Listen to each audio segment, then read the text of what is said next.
أعوذ بالله من الشيطان الرجيم. بسم الله الرحمن الرحيم. ألف لام را، تلك آيات الكتاب المبين. إنا أنزلناه قرآنا عربيا لعلكم تعقلون. نحن نقص عليك أحسن القصص بما أوحينا إليك هذا القرآن وإن كنت من قبله لمن الغافلين. إذ قال يوسف لأبيه يا أبت إني رأيت 11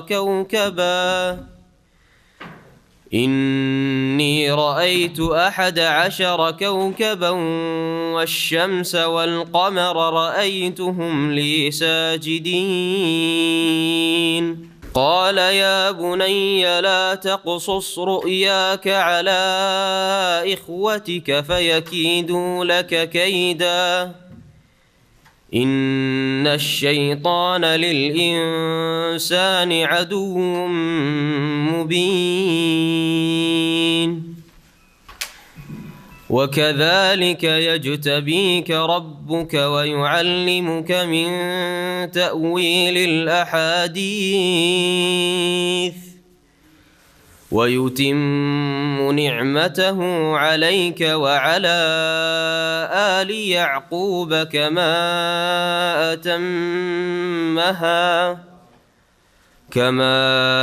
أتمها على أبويك من قبل إبراهيم وإسحاق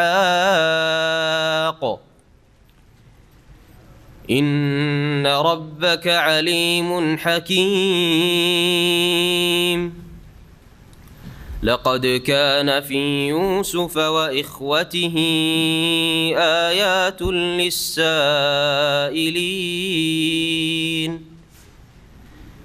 إذ قالوا ليوسف وأخوه أحب إلى أبينا منا ونحن عصبة إن أبانا لفي ضلال مبين. اقتلوا يوسف أو اطرحوه أرضا يخل لكم وجه أبيكم وتكونوا من بعده قوما صالحين.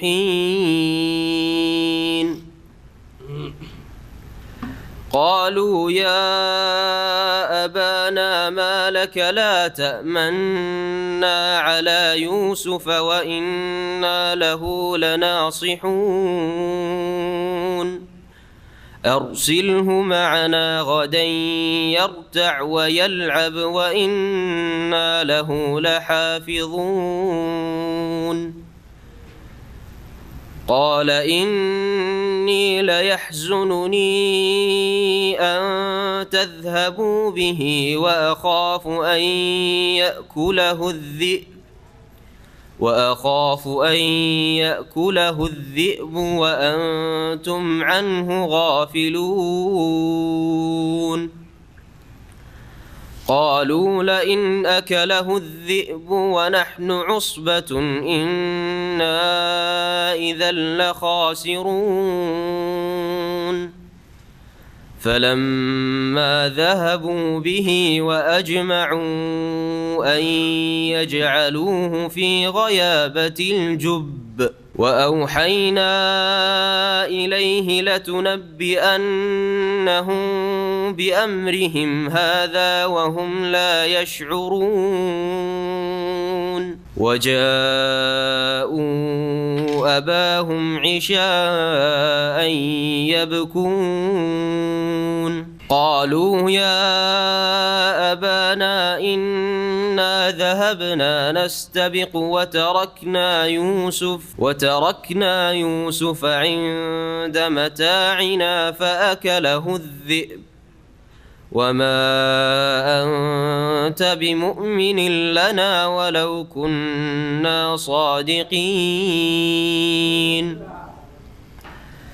قال بل سولت لكم أنفسكم أمرا فصبر جميل والله المستعان على ما تصفون. السلام عليكم ورحمة الله وبركاته. إن الحمد لله نحمده ونستعينه ونستغفره ونعوذ بالله من شرور أنفسنا ومن سيئات أعمالنا من يهده الله فلا مضل له ومن يضلل فلا هادي له وأشهد أن لا إله إلا الله وحده لا شريك له وأشهد أن محمدا عبده ورسوله صلى الله تعالى عليه وعلى آله وصحبه وسلم تسليما كثيرا. يا أيها الذين آمنوا اتقوا الله حق تقاته ولا تموتن إلا وأنتم مسلمون. يا أيها الناس اتقوا ربكم الذي خلقكم من نفس واحدة وخلق منها زوجها وبث منهما رجالا كثيرا ونساء واتقوا الله الذي تساءلون به والأرحم إن الله كان عليكم رقيبا. يا أيها الذين آمنوا اتقوا الله وقولوا قولا سديدا يصلح لكم أعمالكم ويغفر لكم ذنوبكم ومن يطع الله ورسوله فقد فاز فوزا عظيما. أما بعد فإن خير الحديث كتاب الله وخير الهدي هدي محمد صلى الله عليه وسلم وشر الأمور محدثاتها وكل محدثة بدعة وكل بدعة ضلالة وكل ضلالة في النار. أعوذ بالله من الشيطان الرجيم. بسم الله الرحمن الرحيم. ألف لام را تلك آيات الكتاب المبين إنا أنزلناه قرآنا عربيا لعلكم تعقلون. نحن نقص عليك أحسن القصص بما أوحينا إليك هذا القرآن وإن كنت من قبله لمن الغافلين. আল্লাহ পাক রব্বুল আলামিনের যাবতীয় প্রশংসা সালাত এবং সালাম নাজিল করেন মুহাম্মদ রাসূলুল্লাহ সাল্লাল্লাহু আলাইহি সাল্লামের উপর। আজকে আমাদের তাফসীর হবে সূরা ইউসুফ থেকে। সূরা ইউসুফ, যেই সূরা ইউসুফ আলাইহিস সালামের এক লম্বা কাহিনী আর বড়ই সুন্দর চমৎকার কাহিনী আল্লাহ পাক রব্বুল আলামিন একসাথে উল্লেখ করেছেন। এইভাবে কোনো নবী রসুলের ঘটনা আল্লাহ পাক কোরআনে কারিমে একসাথে এক জায়গায় বর্ণনা করেননি। এ হচ্ছে ইউসুফ আলাইহিস সালামের কিসসা, যা সূরা ইউসুফে বর্ণনা করা হয়েছে তার বৈশিষ্ট্য। ইউসুফ আলাইহিস সালামের এই কিসসায় আরও বিভিন্ন দিক রয়েছে বৈশিষ্ট্যের। তার একটি দিক হচ্ছে যে এতে এমন এমন শিক্ষণীয় বিষয় রয়েছে যা অন্য কোনো কিসসাতে হয়তো পাওয়া যাবে না। আমরা কোরআনে কারিমে কিসসা কাহিনী বা ঘটনাবলী যা বিভিন্ন যুগের আল্লাহ পাক রব্বুল আলামিন বর্ণনা করেছেন, সেগুলির উদ্দেশ্য হচ্ছে ফাকসুসিল কাসাস লাআল্লাহুম ইয়াতাফাক্কারুন, তোমরা ঘটনাবলী বা কাহিনী বর্ণনা করো যাতে করে তারা চিন্তাশীল হয়, অর্থাৎ শিক্ষা নিতে পারে। দুরুস এবং এবার সেখান থেকে শিক্ষা নিতে পারে, যেসব শিখার বিষয় রয়েছে সেখান থেকে অভিজ্ঞতা অর্জন করতে পারে, যা দ্বারা ভবিষ্যতে ইহকাল পরকালে সে সফল হতে পারবে। এ হচ্ছে ঘটনাবলী কোরআনে কারিমে বর্ণনা করার উদ্দেশ্য। তো যেখানে যেখানে এই বিষয়গুলি আসবে, এই ঘটনার ধারাবাহিকতায় আমরা সেখানে ইনশাআল্লাহ তো উল্লেখ করার চেষ্টা করব যে এই ঘটনা বা এই বিষয়টি থেকে আমরা কি শিখতে পারলাম। কারণ শুধু কাহিনী শোনানো উদ্দেশ্য আল্লাহ পাকের নয়, সেজন্য আমাদের উদ্দেশ্য কিসসা কাহিনী চমৎকার আকারে শোনানো উদ্দেশ্য নয়, বরং কিসসা কাহিনী থেকে আমরা কি শিখতে পারলাম, কি জানতে পারলাম এবং বাস্তব জীবনে আমরা কিভাবে এর রূপ দেব। এই সূরা মক্কি সূরা, নবী করিম সাল্লাল্লাহু আলাইহি সাল্লামের মক্কি জীবনে নাজিল হয়েছে। যেই সময় রাসূলুল্লাহ সাল্লাল্লাহু আলাইহি সাল্লাম সাহাবায়ে কেরামরা বড় মজলুম, নির্যাতিত ছিলেন কাফের মুশরিকদের হাতে, কুরাইশদের হাতে। এ হচ্ছে একটি শিক্ষার দিক যে রাসূলুল্লাহ সাল্লাল্লাহু আলাইহি সাল্লামের সামনে, সাহাবায়ে কেরামদের সামনে এই ঘটনা আল্লাহ পাক রব্বুল আলামিন পেশ করে এই কথাই শিখাতে চেয়েছেন যে সারা বিশ্বের সমস্ত শক্তি, যদি কোনো কিছুকে ঠেকাতে চাই, আর আল্লাহ পাক যদি চান যে সেটাকে একটি লক্ষ্য উদ্দেশ্য পর্যন্ত পৌঁছাবো, তাহলে কোনো শক্তি সেখানে বাধা সৃষ্টি করতে পারে না। কোনো শক্তি সেটাকে নির্মূল করতে পারে, নিশ্চিহ্ন করতে পারে। যেমন ইউসুফ আলাইহিস সালামকে হত্যা করার চেষ্টা করেছে, অথবা তাকে এমনভাবে তাকে শাস্তি দিয়েছে যাতে করে আর ও কোনো কাজের না থাকে, হয় মারাই যায়, আর না হলে এমন কোথাও চলে যায় যে কৃতদাসের সারা জীবনটা গোলামের জীবন কাটায়। কিন্তু আল্লাহ পাক রব্বুল আলামিন চেয়েছিলেন যে ইউসুফকে নবী বানাবো, ইউসুফকে আমি শাসক বানাবো, দুনিয়ার ক্ষমতা দেব, প্রতিষ্ঠিত করব দুনিয়ায়, ইউসুফ আলাইহিস সালামকে সম্মানিত করব, নেতৃত্ব দেব। আর ইউসুফের যারা বৈমাত্রীয় ভাই, যারা হিংসা করে, বিদ্বেষ রাখে, শত্রুতা রাখে, তাদেরকে অনুগত করব, ইউসুফ আলাইহিস সালামের সামনে অনুগত হয়ে তারা উপস্থিত হবে। এগুলি ছিল আল্লাহ পাক রব্বুল আলামিনের লক্ষ্য উদ্দেশ্য। তাতে বাধা দেওয়ার চেষ্টা করেছিল, কিন্তু কোনো ক্ষতি করতে পারেনি, কোনো রকমের বাধা সৃষ্টি করতে পারেনি। হে মুহাম্মদ সাল্লাল্লাহু আলাইহি ওয়াসাল্লাম, তুমিও জেনে রাখো যে কুফরি শক্তি, কুরাইশদের শিরকি আর বাতিল শক্তি তোমার দাওয়াতে বাধা সৃষ্টি করার জন্য যত রকমের তাদের হাতিয়ার থাকে ব্যবহার করছে, কিন্তু কোনো শক্তি বাধা দিতে পারবে না। আল্লাহু মুতিম্মু নূরিহি ওয়ালাউ কারিহাল কাফিরুন। আল্লাহ তার নূরকে, আলোকে পূর্ণতা দান করবেন, যদিও কুফরি শক্তি তা বরদাস্ত করতে পারে না। এই একটি শিক্ষা ইউসুফ আলাইহিস সালামের ঘটনা থেকে। ইউসুফ আলাইহিস সালামের ঘটনা থেকে শিক্ষা যে হিংসা মানুষকে ধ্বংস করে, লাঞ্ছিত অপদস্থ করে, শত্রুতা বিদ্বেষ মানুষকে লাঞ্ছিত অপদস্থ করে। সুতরাং কারো হিংসা করে, কারো শত্রুতা করে, যার হিংসা করছেন, যার শত্রুতা করছেন, তার কিছুই করতে পারবেন না, নিজেকে ক্ষতিগ্রস্ত করবে। এইরকম এই সূরায় শিক্ষার দিক রয়েছে যে কেউ যদি পাপ থেকে বাঁচতে চায়, তাহলে আল্লাহ পাক যে কোনো উপায় হোক পাপ থেকে, অন্যায় থেকে, গুনাহ থেকে বাঁচার রাস্তা বের করে দেবেন। ইউসুফ আলাইহিস সালাম যেভাবে পাপ থেকে বেঁচেছেন আর আল্লাহ বাঁচিয়েছেন, কিন্তু পাপ থেকে নিজেকে বাঁচাবার জন্য সচেষ্ট হইতে হবে, আল্লাহ ভীরু হইতে হবে, তাহলে আল্লাহ পাক তৌফিক দেবেন।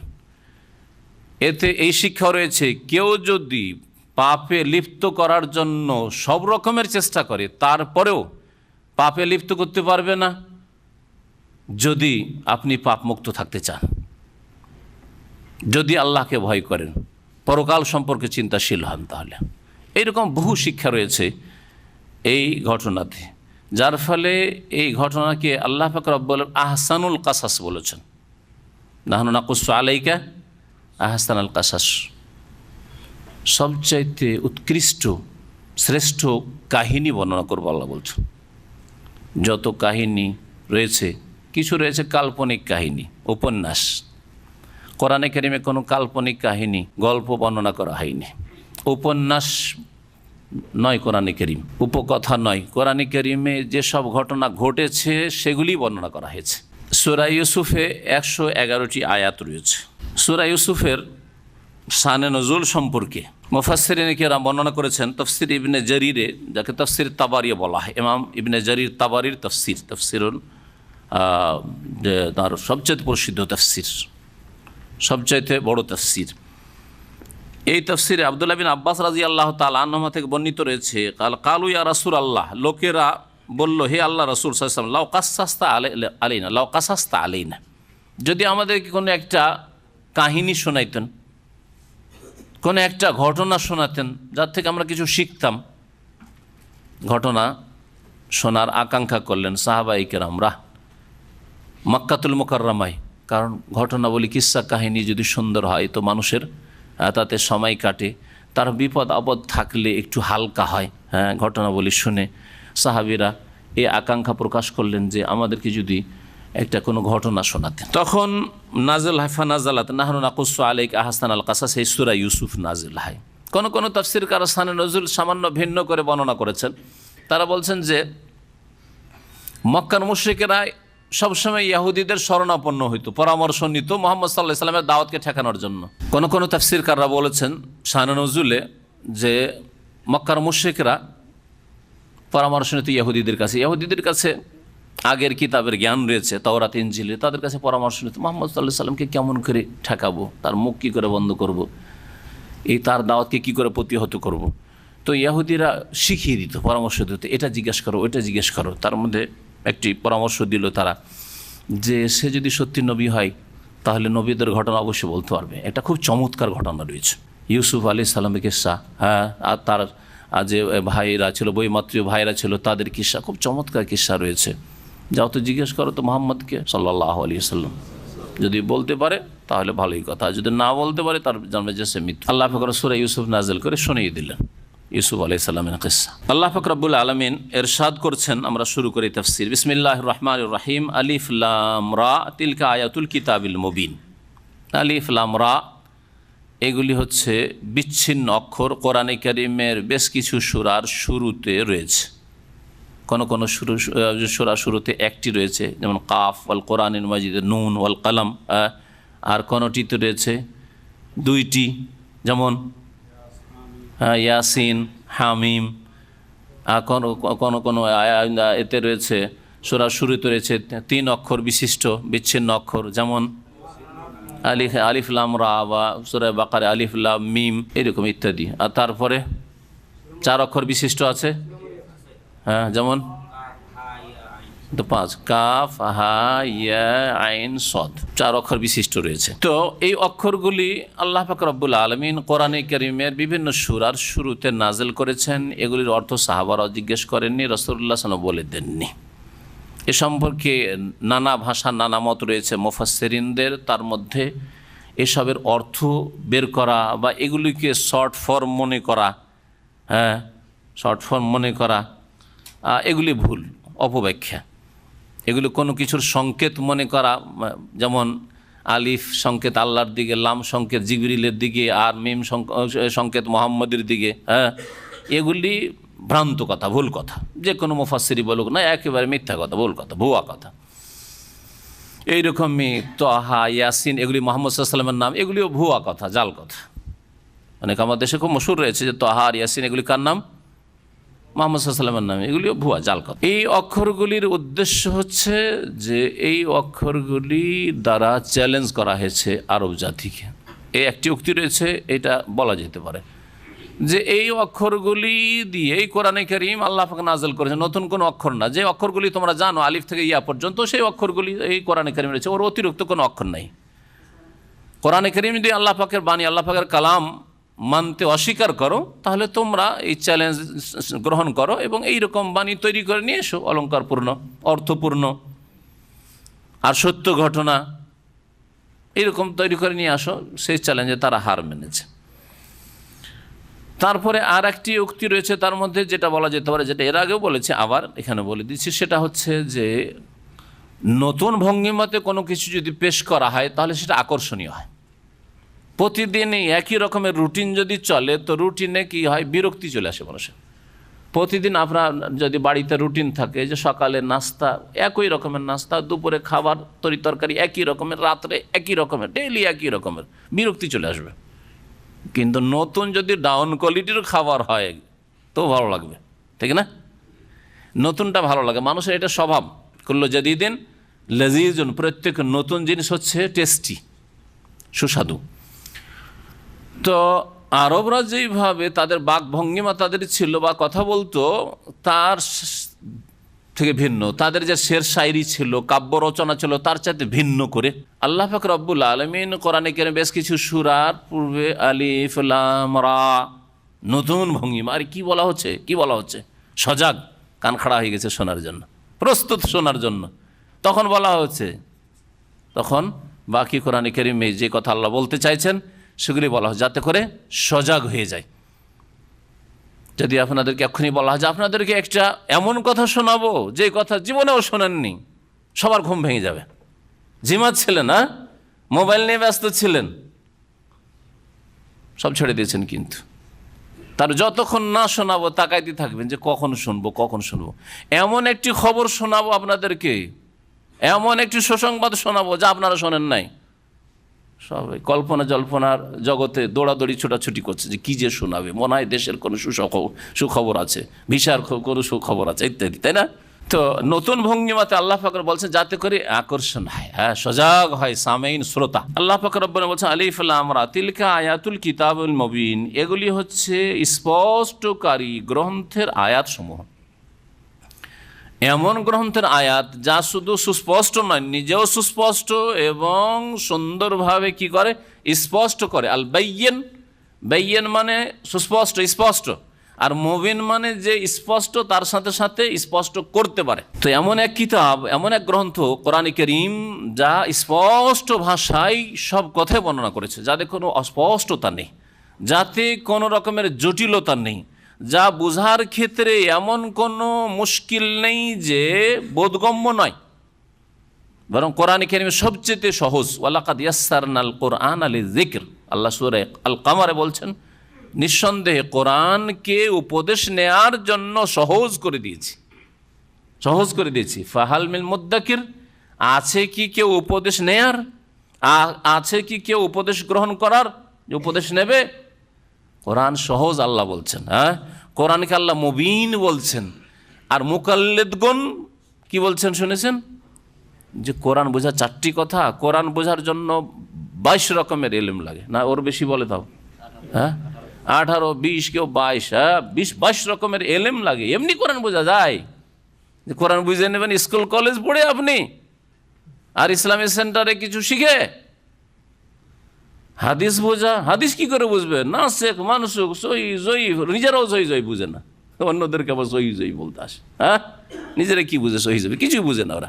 হাদিস কি করে বুঝবেন আপনি? হাদিস বুঝতে পারবেন না আপনি, হাদিস বুঝবেন না। তাহলে কোরআন আল্লাহর কথা আল্লাহ ভালো করে বুঝাইতে পারলেন না, হ্যাঁ, এই নালায়কদের ভাষায়, তাদের ভাষা বলছি, তাদের বেয়াদবি, আমাদের বেয়াদবি না। তারা স্পষ্ট ভাষায় বলুক আর অস্পষ্ট বলুক, হ্যাঁ, ডাইরেক্ট সরাসরি বলুক বা পরোক্ষভাবে ইনডাইরেক্ট বলুক, কিন্তু কোরআন বোঝা যাবে মানে আল্লাহ ভালো করে বুঝাইতে পারেনি, তাই না? যদি কেউ বলে যে শেখ মতিউরের কথা বোঝা যাবে না, তার মানে কি? দোষ আমার, আমি বুঝাইতে পারি না, সেই জন্য দোষ আমার মধ্যে রয়েছে, ঠিক কিনা? সে ভাষাগত দোষ থাক, আর কথা আপনার এই বারবার করে এমন হয়ে আসছে যে বিরক্তি বোধ হয়েছে, যার ফলে আর বুঝতে পারছেন না, ইত্যাদি বিভিন্ন কারণ হইতে পারে। আমার দোষ, সেটা আমার ত্রুটি। কোরআন বোঝা যাবে না এদের কাছে, কোরআন বোঝা অত সহজ নয়। হাদিস বোঝা যাবে না, তার মানে রাসূলুল্লাহ সাল্লাল্লাহু আলাইহি ওয়াসাল্লাম ভালো করে বোঝাইতে পারি, নাউযুবিল্লাহ, এত বড় বেয়াদবেরা। কি বোঝা যাবে? যে ফিকহের কিতাব বোঝা যাবে। কি পড়তে হবে? ফিকহ পড়তে হবে। ফিকহ পড়েন, মাসলা মাসাইল জানবেন তো ফিকহ পড়েন, বেহেশতি জোয়ার পড়েন। আর যদি ইমান টিমান তাজা করেন, কোনটাতে কত অঙ্কের নেকি পাওয়া যায়, তাহলে ফাজাইল আমল পড়েন, বুঝছেন না? জি হ্যাঁ, এগুলি পড়েন, এগুলি পড়ার দাওয়াত। নামাজের পরে পরে কি কিতাব পড়া, এগুলি পড়া হয়, এগুলি বোঝা যাবে, কিন্তু কোরআন কারীম তাফসীর বোঝা যাবে না। গত সপ্তাহে এক ভাইকে বলছিলাম, সে এই প্রশ্নগুলি করছিল, তো আমি বললাম যে দেখেন, ওদেরকে বলেন যে ফাজাইল আমলটা বাদ দিয়ে কোরআনের তাফসীর পড়তে হবে, কোরআনের তাফসীর পড়তে হবে নিয়মিত। আপনাদের এই কোর্সে গিয়ে বাড়িতে থাকেন আর বাইরে যান, আপনাদের তরিকায় কোরআনের তাফসীর পড়তে হবে, অথবা সহিহ বুখারী পড়তে হবে। এই দুটো কিতাব পড়ে শোনাইতে হবে। যদি মেনে নেয় তাহলে আপনি যান তাদের সাথে। কিছুটা বিদআত করার অনুমতি দিলাম, যা শরীয়তি অনুমতি না, কিন্তু আমি জানি যে ওরা মানবে না, সুতরাং আমরা যাওয়া হবে না। ও মানবে না যে তাফসীর পড়বো আমাদের মজলিসগুলিতে, মানবে না যে বুখারী পড়বো, বুখারী পড়ে শোনা, বুখারী দার্স শোনাবে, এটাও মানবে না, আর আপনার যাওয়া হবে না ছিলেন। আল্লাহ পাক রব্বুল আলামিন এই কোরআনকে আল মুবিন বলেছেন, স্পষ্টকারী কিতাব। এমন স্পষ্ট করে বুঝিয়েছে যে কোনো মানুষের জন্য মুশকিল না। তবে সবাই সমান বুঝবে এটা কথা নাই, যে আপনি আমি সমান, সবাই কেউ 30 বছর 40 বছর লেখাপড়া করলো আর আপনি 2 বছর 1 বছর পড়ে সমান বুঝবেন না, এটা হবে না। কিন্তু বুঝবেন, আপনার কাজ চালানোর মতো আপনি বুঝে নেবেন যে আল্লাহ আমাকে কি সম্বোধন করেছেন, আমাকে কি করতে হবে, কি করতে হবে না, বিধি নিষেধ কি আছে, এতটুকু বুঝতে পারবেন। ইন্না আনজালনাহু কুরআনান আরাবিয়্যা, আল্লাহ পাক বলছেন নিঃসন্দেহে এই কিতাবকে আমি নাজিল করেছি কুরআনান আরাবিয়্যা, আরবি কোরআন হিসাবে, আরবি ভাষায় কোরআন রূপে, আরবি ভাষায় কোরআন রূপে আমি নাজিল করেছি। আল কোরআনুল কারীম, আল কোরআনকে আল কোরআন এই জন্য বলা হয় যে কোরআন শব্দটি কারাআ থেকে, কারা মানে পাঠ করা, আর দুনিয়ার মধ্যে সবচেয়ে বেশি তেলাওয়াত পাঠ হয় কোরআনুল কারীমের। এই জন্য কোরআনের নাম হচ্ছে আল কোরআনুল কারীম। কোরআনে কারীমের তেলাওয়াত, হ্যাঁ, শব্দের তেলাওয়াত হচ্ছে ইবাদত, তাআব্বুদ, আল মুতাআব্বাদ বিতিলাওয়াতি। দুনিয়ার কোনো কিতাব তেলাওয়াত করা ইবাদত না, কিন্তু কোরআনে কারীম তেলাওয়াত করে হচ্ছে ইবাদত। সেজন্য আল কোরআনুল কারীমকে আল কোরআনুল কারীম বলা হয়। আরবি ভাষায় আল্লাহ পাক নাজিল করেছেন কেন? লাআল্লাকুম তাকিলুন, যাতে করে তোমরা বুঝতে পারো, তোমাদের বুঝা উপলব্ধি করা সহজ হয়ে যায়। এই সম্বোধন আরবদেরকে করা হয়েছে যাদেরকে রাসূলুল্লাহ সাল্লাল্লাহু আলাইহি ওয়াসাল্লাম প্রথম সম্বোধন করেছে।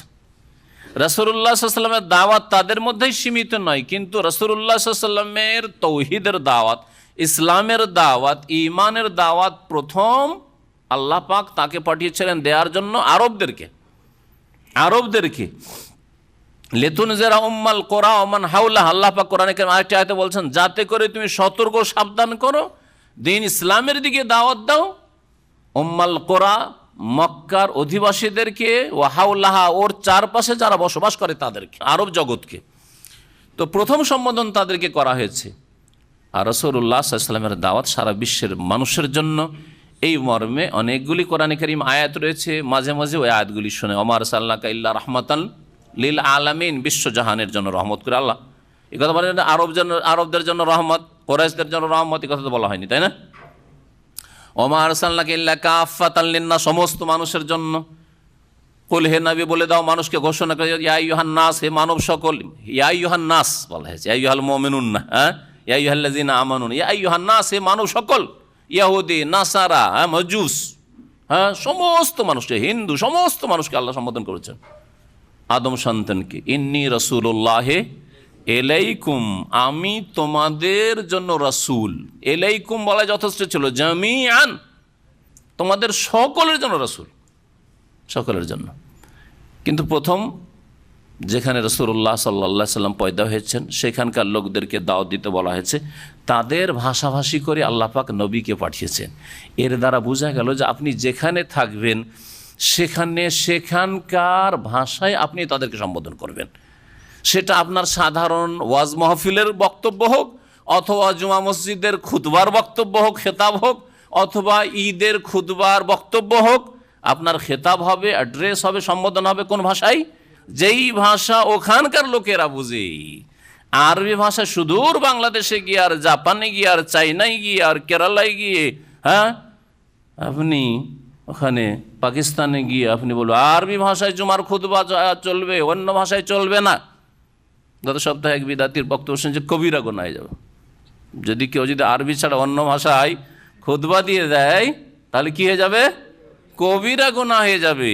ঈদের খুতবা যদি আরবি ছাড়া অন্য ভাষায় দিয়ে দেয় তো কবিরা গুনাহ হয়ে যাবে। আর জাতিকে ইসলাম থেকে জাহেল মূর্খ রাখা কোনো গুনাহ, সগীরাও না। জাতির নেতৃস্থানীয় ব্যক্তিরা জুমা পড়তে অবশ্যই আসবে, ঈদ পড়তে অবশ্যই আসবে, কিন্তু ওয়াজ মাহফিলে আসার কোনো গরজ নেই তাদের। ওয়াজ মাহফিলে আসা, তারা জানছে যে আল্লাহ ওইভাবে ফরজ করেনি যেভাবে জুমাতে হাজির হওয়া ফরজ, ঈদে হাজির হওয়া ফরজ, ঠিক কিনা? যার ফলে তারা আসে না। তাহলে এদেরকে অজ্ঞ রাখলেন না? ওটা কাবিরা তো হইল না, সগীরাও হইল না, ছোট গুনাহও হইল না। যে মন্ত্রের মতো খুতবা 100 বছর, 200 বছর, 250 বছর আগে 12 চাঁদের 12 খুতবা তৈরি করে দেওয়া হয়েছে, আর তাই গতানুগতিক পড়ে শোনাচ্ছেন। হ্যাঁ, সায়েন্স টেকনোলজির যুগে দুনিয়া কত এগিয়ে চলে গেছে, কিন্তু আপনাদের খুতবা ওই 200 বছর আগেরই আছে, ইংরেজদের আমলেরই আছে। তাহলে সমস্যার সমাধান কী করে হবে? জুমার খুতবা সাপ্তাহিক সমস্যার সমাধানের জন্য জাতির, যে তাদের সমস্যার সমাধান দেবেন। ঈদের খুতবা বাৎসরিক সমস্যার সমাধানের জন্য। আরাফার খুতবা সারা বিশ্বের মুসলিমদের সমস্যার সমাধান দেওয়ার জন্য। আর খুতবা যদি আরবিতে হয় আর তরজমাও না হয়, কিছুই বুঝলো না, তো কি সমস্যার সমাধান হইল? এই জন্য আলহামদুলিল্লাহ দেখেন এখন মসজিদে হারামে পর্যন্ত আর মসজিদে নববীতে সাথে সাথে আপনি রেডিওতে আপনি খুতবা তরজমা শুনতে পাবেন। কয়েক ভাষাতে শুরু করা হয়েছে, ইংরেজিতে শুরু করা হয়েছে, উর্দুতে শুরু করা হয়েছে, আরও কয়েক ভাষা এখন শুরু হবে সাথে সাথে। অথচ এখানকার অধিবাসী মেজরিটি হচ্ছে অধিবাসী সবাই আরবি, আর এমনকি যারা প্রবাসী তাদেরও অনেকে আরবি। তারপরেও কিছু সংখ্যক প্রবাসীদের জন্য কি করা হচ্ছে? আরবি থেকে বিভিন্ন ভাষায় এই খুতবাগুলি তরজমা করা হচ্ছে। তাহলে যেই দেশের লোক শতকরা একটাও আরবি বুঝেন না, বরং হাজারে একটা আরবি বুঝেন না, সেই দেশে আরবিতে খুতবা, এই মন্ত্র পড়াতে হিন্দুদের মন্দিরের মন্ত্র পড়া। ইন্না আনজালনা কোরআনান আরাবিয়্যা, আরবি ভাষায় আল্লাহ পাক কোরআন নাজিল করেছেন, বলছেন লাআল্লাকুম তাকিলুন। কোরআনে কারীম সম্পর্কে, কোরআনে কারীমের কয়েকটি বৈশিষ্ট্য এখানে উল্লেখ করব, যা তাফসীরকাররা উল্লেখ করেছেন। কোরআনে কারীম আরবি ভাষায় নাজিল হয়েছে, কোরআনে কারীম আরবি ভাষা নাজিল হয়েছে। কোরআনে কারীম সবচেয়ে শ্রেষ্ঠ কিতাব আল্লাহ পাক রব্বুল, একটি বৈশিষ্ট্য, যতগুলি আসমানি কিতাব রয়েছে, তাওরাত হোক, ইনজিল হোক, জবুর হোক, আর সোহফে ইব্রাহিম হোক, কোরআনে কারীম সবচাইতে শ্রেষ্ঠ কিতাব। আর সবচাইতে শ্রেষ্ঠ ভাষায় কোরআনে কারীম নাজিল হয়েছে। আরবি ভাষা সবচাইতে শ্রেষ্ঠ কোন দিক থেকে? আজকালকার যুগে এই কথা বলা যাবে না যে আন্তর্জাতিক ক্ষেত্রে, এই কথা বলা যাবে না, কারণ ইন্টারন্যাশনাল ভাষা ইংরেজি হয়ে গেছে। কিন্তু ভালো করে জেনে রাখবেন, যাদের জানা নাই তাদেরকে জানিয়ে দেবেন যে এই 1400 বছরের ইসলামের ইতিহাসে রাসূলুল্লাহ সাল্লাল্লাহু আলাইহি ওয়াসাল্লামের জামানা থেকে আজকে 1436 হিজরি, তাই না? এই 1400 বছর মধ্যে 1000 বছর পর্যন্ত আরবি ভাষা ইন্টারন্যাশনাল ভাষা ছিল, আরবি ভাষা আন্তর্জাতিক ভাষা ছিল। আরবি ভাষায় স্পেনে, যার ইসলামিক নাম আন্দুলুস ছিল, সেখানে কর্তোবা ইউনিভার্সিটি ছিল, জামিয়া কর্তোবা, আল আজহার ইউনিভার্সিটি, এসব ইউনিভার্সিটি প্রাচীন যুগ থেকে চলে আসছে, যেগুলিতে অমুসলিম খ্রিস্টান ইহুদিদের ছেলেরা এসে আরবি ভাষা শিক্ষা লাভ করত। যেমন আজকে গোলামের যুগে মুসলিম ছেলেরা পশ্চিমে পূর্বে তাদের দেশে গিয়ে ইংরেজি মিডিয়ামে গিয়ে তাদের দুনিয়ার শিক্ষা লাভ করে আসছে, সেই যুগে উল্টা ছিল। সেই যুগে ইংরেজদের সন্তানরা, ল্যাটিন ভাষীরা, তারা সেই সব ভাষা বাদ দিয়ে, কারণ তাদের কোনো প্রতিষ্ঠান ছিল না শিক্ষার, তারা অন্ধকারে ছিল, সেই জন্য মুসলিমদের কাছ থেকে, মুসলিম বৈজ্ঞানিকদের কাছ থেকে, মুসলিম যারা দিন দুনিয়ার পণ্ডিত, তাদের কাছ থেকে শেখার জন্য, শিক্ষা লাভ করার জন্য আরবি ভাষা শিখতে বাধ্য ছিল। অথচ খ্রিস্টান, অথচ ইহুদির ছেলে 1000 বছর পর্যন্ত। তাহলে বাঁচে কত বছর? মাত্র 400 বছর। এই 400 বছরের মধ্যে ধীরে ধীরে ধীরে ধীরে মুসলিম জাতির পাপের কারণে, শিরকের কারণে, বিদাতের কারণে, আল্লাহর দিন থেকে সরে যাওয়ার কারণে, অধিকাংশ মুসলিমদের বেনামাজি হয়ে যাওয়ার কারণে, আর বিভিন্ন পাপে জড়িয়ে যাওয়ার কারণে, যেসব পাপ ইহুদি নাসারাদের, হিন্দুদের ঘরে, সেই সমস্ত পাপে মুসলিমরা জড়িয়ে পড়েছে। যার ফলে আল্লাহ পাকের গজব এ আসলো যে খেলাফত ধ্বংস হয়ে গেল। খেলাফতে উসমানী সর্বশেষ খেলাফত ধ্বংস হলো, আর তারপরে মুসলিম দেশগুলি ছিন্ন ভিন্ন হয়ে ছোটো ছোটো ছোটো ছোটো দেশ তাদের ভাগ করে দিয়ে দেওয়া হলো, আর তারপরে ইংরেজি ভাষার গোলাম বানিয়ে দেওয়া হইল। যেমন শারীরিক দিক থেকে গোলাম, মানসিক দিক থেকে গোলাম, ভাষার দিক থেকে গোলাম, মুসলিম জাতি হয়ে গেল কাফেরদের। এ হচ্ছে 1400 বছর ইতিহাস। তাহলে 1000 বছর ধরে আন্তর্জাতিক ভাষা আরবি ভাষা ছিল। এটা তো একটা বললাম। আর কিয়ামত পর্যন্ত সবচেয়ে শ্রেষ্ঠ ভাষা থাকবে আরবি ভাষা। কোন দিক থেকে? ভাষার অলঙ্কারের দিক থেকে। অল্প কথায় অনেক অর্থ ব্যক্ত করা যেতে পারে, প্রকাশ করা যেতে পারে। অল্প শব্দে অনেক অর্থ প্রকাশ করতে পারে। এটা আরবিতেই শুধু সম্ভব, অন্য কোনো ভাষা এর সামনে আসতে পারবে না। 1-2টি উদাহরণ দিলে বুঝতে পারবেন। একটা যদি সেন্টেন্স তৈরি করেন ইংরেজিতে, এটা একটা কলম, তাহলে কি হবে? This is a pen. কয়টা শব্দ লাগলো? 4টা। আরবিতে কি লাগবে? হাজা কালামুন। দেখলেন, 2টা লাগলো, 4টা। এই জন্য আরবি লাইনে তর্জমা করেন বাংলায়, আমরা যেহেতু অনুবাদের অভিজ্ঞতা আছে, একটা পৃষ্ঠা যদি অনুবাদ করি, বা 100 পৃষ্ঠার একটা বইয়ের যদি অনুবাদ করি আরবি থেকে, তাহলে আমাদের কমপক্ষে 150 থেকে 200 হবে। 150 তো হবে, তার বেশি হইতে পারে। কোনো ভাষা সম্পর্কে এরকম নেন। এই একটা উদাহরণ দিলাম।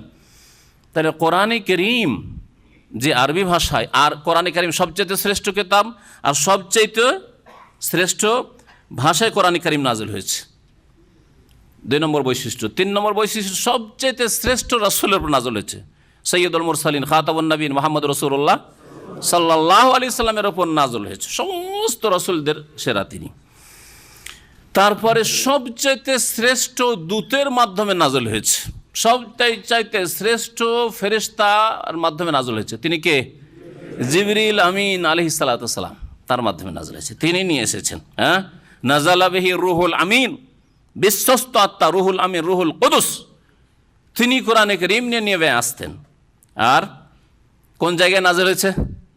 সবচাইতে শ্রেষ্ঠ জায়গায় নাযিল হয়েছে, সবচাইতে শ্রেষ্ঠ জায়গায় নাযিল হয়েছে। 5টা বৈশিষ্ট্য হইল কোরআনে কারীম নজুলের ক্ষেত্রে, নাযিল হওয়ার ক্ষেত্রে। কোরআনে কারীমের ক্ষেত্রে 6 নম্বর বৈশিষ্ট্য, সবচাইতে উত্তম মাসে নাযিল হয়েছে। কোন মাসে নাযিল হয়েছে? শাহরু রমাদান আল্লাযী উনজিলা ফীহিল কোরআন। জি, সবচাইতে উত্তম রাতে নাযিল হয়েছে। 7 নম্বর বৈশিষ্ট্য, সবচাইতে উত্তম রাতে নাযিল হয়েছে। ইন্না আনজালনাহু ফী লাইলাতিল কদরে, ইন্না আনজালনা ফী লাইলাতিন মুবারাকা। এই হচ্ছে কোরআনে কারীমের বৈশিষ্ট্য। আল্লাহ পাক রব্বুল আলামিন বলছেন নাহনু নাকুসসু আলাইকা আহসানাল কাসাস। আল্লাহ পাক রব্বুল আলামিন বলছেন নাহনু নাকুসসু আলাইকা আহসানাল কাসাস। হে নবী মুহাম্মদ সাল্লাল্লাহু আলাইহি ওয়াসাল্লাম, নবীকে সম্বোধন বলছেন, আমি আল্লাহ তোমার সামনে বর্ণনা করব। কাসসা ইয়াকুসসু নাকুসসু, যা মুতাকাল্লিমের সিগা, বর্ণনা করব। আল্লাহ নিজের ক্ষেত্রে বহু বচন ব্যবহার করেছেন কোরআনে কারীমের বহু জায়গায়। এক বচনও রয়েছে, কিন্তু বহু বচনে বেশি রয়েছে। বহু বচন ব্যবহার করা হয় আরবি ভাষায়, অন্যান্য ভাষায় তো সম্মানের জন্য, তাজিমের জন্য, কোনো ব্যক্তিত্বের, কোনো সত্তার সম্মানের জন্য বহু বচন ব্যবহার করা হয়। যেমন আজকালকার রাজা বাদশারা বা প্রধানমন্ত্রী, রাষ্ট্রপতিকে বলছেন আমরা এই করতে চাইছি, অথচ উনি করতে চাইছেন। তো বলতে পারেন যে আমি এই করতে চাইছি, কিন্তু আমি এই করতে চাইছি, কিন্তু ওদের ভাষণে শুনবেন না। কি করতে চাইছি? আমরা এই সিদ্ধান্ত নিয়েছি। আমরা কেন বলছেন? এটা এই জন্য বলছি যে অনেকের সংশয়, তরজমা পড়তে গিয়ে অনুবাদকরা, বাংলা অনুবাদকরা 2 রাস্তা নিয়েছে। এক শ্রেণীর অনুবাদক রয়েছে যারা বহু বচন থাকলেও মানুষ সংশয়ে না পড়ে, সাধারণ শিক্ষিত লোকেরা যারা গ্রামার বুঝে না আর রহস্যও বুঝে না যে বহু বচন কেন কোরআনে ব্যবহার, সুতরাং এক বচন দেয়। যেমন আমি তরজমা করি, নাকুসসু আছে, আমরা, হে নবী আমরা, শাব্দিক অর্থ। নাকুসসু আলাইকা, আমরা তোমার সামনে কাহিনী বর্ণনা করব। আমরা, কিন্তু যদি আমরা বলি আরে আমরা আল্লাহ, আমরা তো আল্লাহ কয়টি আবার, ঠিক না? এই মূর্খ লোক, সাধারণ লোক বা যারা জানে না, গ্রামারে জানে না, মূর্খ বলছি না সবাইকে, বুঝবে না, যার ফলে আমি দিয়ে তরজমা করি। এইরকম বেশ কিছু অনুবাদক রয়েছে। আর কিছু লোক আছে না শাব্দিক অর্থ করবে। বেশ কিছু বাংলা অনুবাদ আছে যেগুলো শাব্দিক অনুবাদ করেছে। নাহনু নাকুসসু, আমরা দিয়ে তরজমা করছে। আমরা হলে পেরেশান হয়ে যাচ্ছে পড়ে। আর কত লোক যাচ্ছে জিজ্ঞেস করে যে একটা আয়াত পড়লাম, ইন্না আনজালনা, আমরা নাযিল করেছি কোরআন, ইন্না আনজালনা ফী লাইলাতিল কদর, আমরা কোরআন নাযিল করেছি কদরের রাতে। আরে কোরআন নাযিল করেছি আমরা, পেরেশান হয়ে যায় পড়ে, তাই না? তো এইরকম অনুবাদ কারা করেছে? ওরা আবার একটু ভয় করেছে কি যে শাব্দিক অর্থ করি, যাতে এই রিস্ক না থাকে যে আমি বিকৃতি ঘটাইলাম। আছে বহু বচন আর তরজমা করলাম এক বচনের, এই সেন্সে তারা কি করেছে? শাব্দিক অর্থের পাবন্দি করেছে। কিন্তু সংশয় ফেলেছে ওই সব লোকদেরকে যারা আরবি ভাষা বুঝে না, অথবা আরবি ভাষার অলঙ্কার বুঝে না, অথবা কেন বহু বচন ব্যবহার করেছে এর রহস্য বুঝে না। আল্লাহ পাক রব্বুল আলামিন বলছেন নাহনু নাকুসসু আলাইকা আহসানাল কাসাস, আমি আল্লাহ তোমার সামনে বর্ণনা করব আহসানাল কাসাস, সর্ব উৎকৃষ্ট কাহিনী। বিমা আওহাইনা ইলাইকা হাযাল কোরআন, ওই ওহীর মধ্য থেকে যা তোমার প্রতি করা হয়েছে এই কোরআন। আওহাইনা ইলাইকা হাযাল কোরআন, যে ওহী আমি করেছি এই কোরআনের, সেই ওহীর মধ্য থেকেই আমি তোমাকে একটি উৎকৃষ্ট সর্বোত্তম কাহিনী শোনাবো। অর্থাৎ কোরআনে কারীমেই তোমাকে এই কাহিনী শোনাবো, কোরআনে কারীমের বাইরে নয়। ওয়াইন কুনতা মিন ক্বাবলিহি লামিনাল গাফিলিন, যদিও, অধিকাংশ মুফাসসিররা এরকম তরজমা করে, যদিও। ওয়াইন ইন, তাহলে যদির মানেই থাকলো, শাব্দিক অর্থে থাকলো। ওয়াইন কুনতা মিন ক্বাবলিহি, যদিও তুমি এর পূর্বে হে নবী লামিনাল গাফিলিন, অনবহিতদের অন্তর্ভুক্ত ছিলে, অজানা লোকদের অন্তর্ভুক্ত, যারা জানতো না তাদের অন্তর্ভুক্ত ছিলে। ওয়াইন কুনতা। আর কেউ কেউ বলছেন যে ইনটা আসলে ছিল ইন্না, ছিল মুখাফফাফ হয়েছে, মুসাক্কাল থেকে ইন্না ছিল, কি হয়েছে? মুখাফফাফ ইন হয়েছে। এটাও আরবি গ্রামারে হয়। তাহলে কি হবে? ওয়া ইন্নাহু। আর কথা হচ্ছে এই যে কুনতা মিন ক্বাবলিহি, ইতিপূর্বে তুমি কি ছিলে? যারা জানতো না তাদের অন্তর্ভুক্ত ছিলে। মানে ইউসুফ আলাইহিস সালাম সম্পর্কে তোমরা কিছুই জানতে না, তুমি জানতে না। ইউসুফ আলাইহিস সালামের ঘটনা সম্পর্কে হে নবী মুহাম্মদ তুমি কিছুই জানতে না। লামিনাল গাফিলিন, মানে তুমি কিছু জানতে না, জানা ছিল না। এই আয়াত থেকে কি স্পষ্ট হইল? যে নবী মুহাম্মদ সাল্লাল্লাহু আলাইহি ওয়াসাল্লাম অতীতের খবর রাখতেন না, জানতেন না। অতীতের খবর রাখতেন না তো আলেমুল গায়ব কি করে?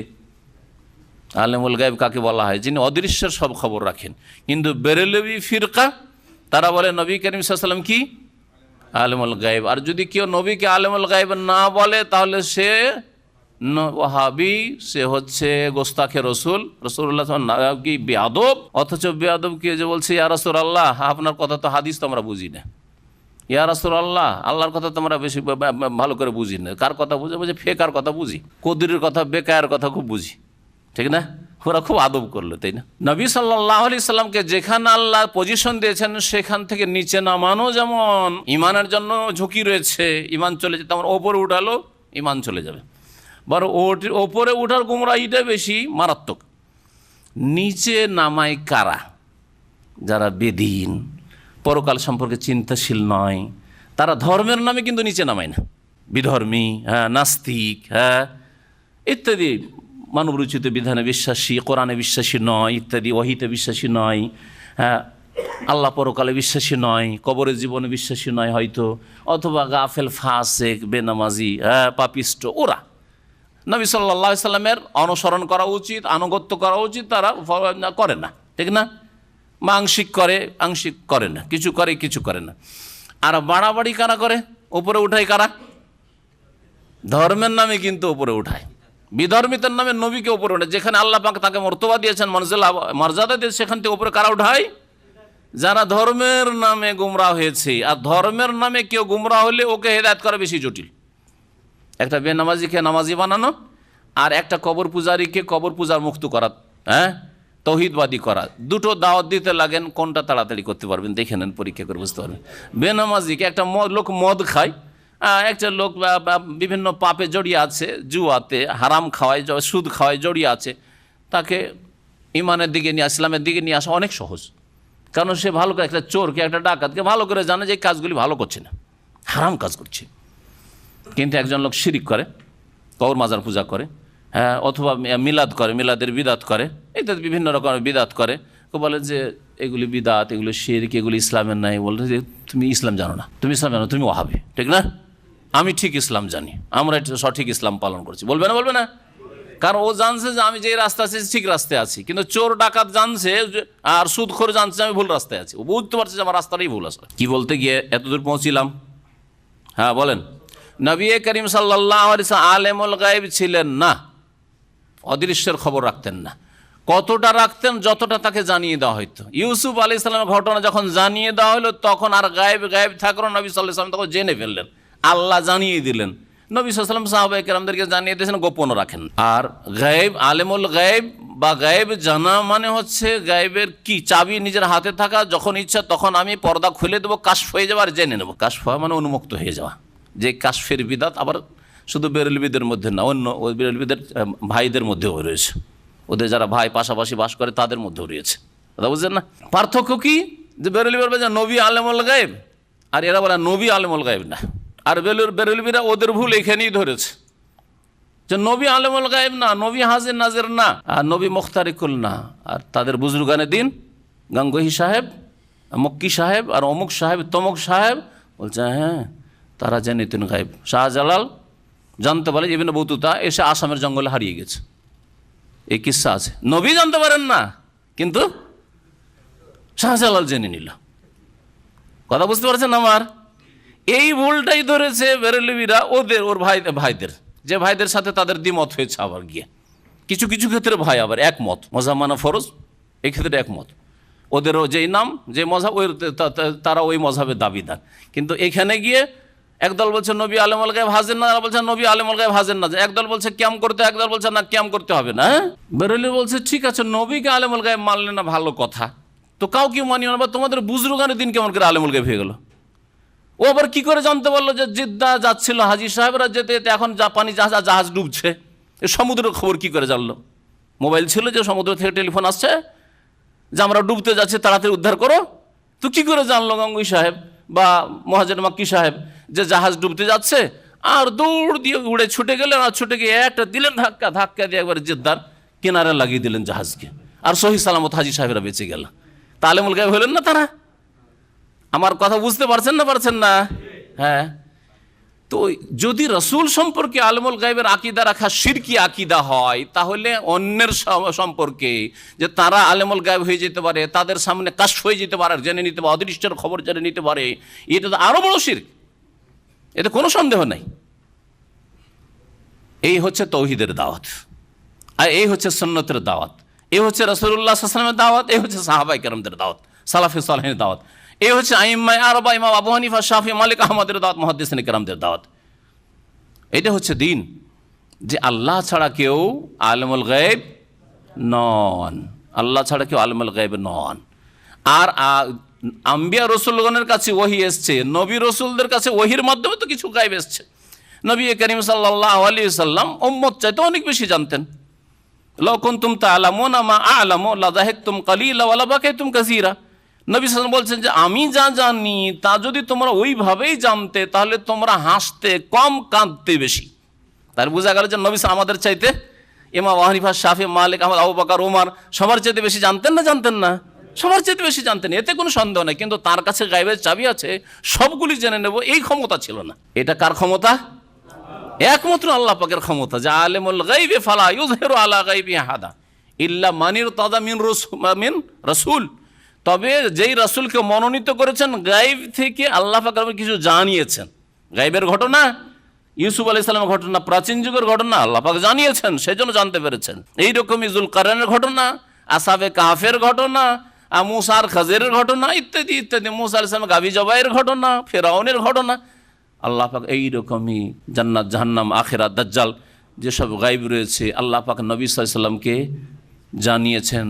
আর যেগুলি হুকুম, আহকাম, বিধি বিধান বিশেষ করে সেগুলি নবী আমাদেরকে জানিয়ে দিয়েছেন। বেশ কিছু জিনিস হয়তো জানা নেই, যেগুলির প্রয়োজন নেই। ফিতনা ফাসাদ, আগামীতে কলহ বিবাদ হবে, ফিতনা ফাসাদ হবে, নবী সাল্লাল্লাহু আলাইহি ওয়াসাল্লাম জানতেন। বেশ কিছু নাম ধরে ধরে জানতেন যে এই লোক শহীদ হবে, আর এই লোকের উপর জুলম হবে, আর কিছু নাবালকরা নেতৃত্বে আসবে, অযোগ্যরা নেতৃত্বে আসবে। জানতেন না নবী সাল্লাল্লাহু আলাইহি ওয়াসাল্লাম এগুলো?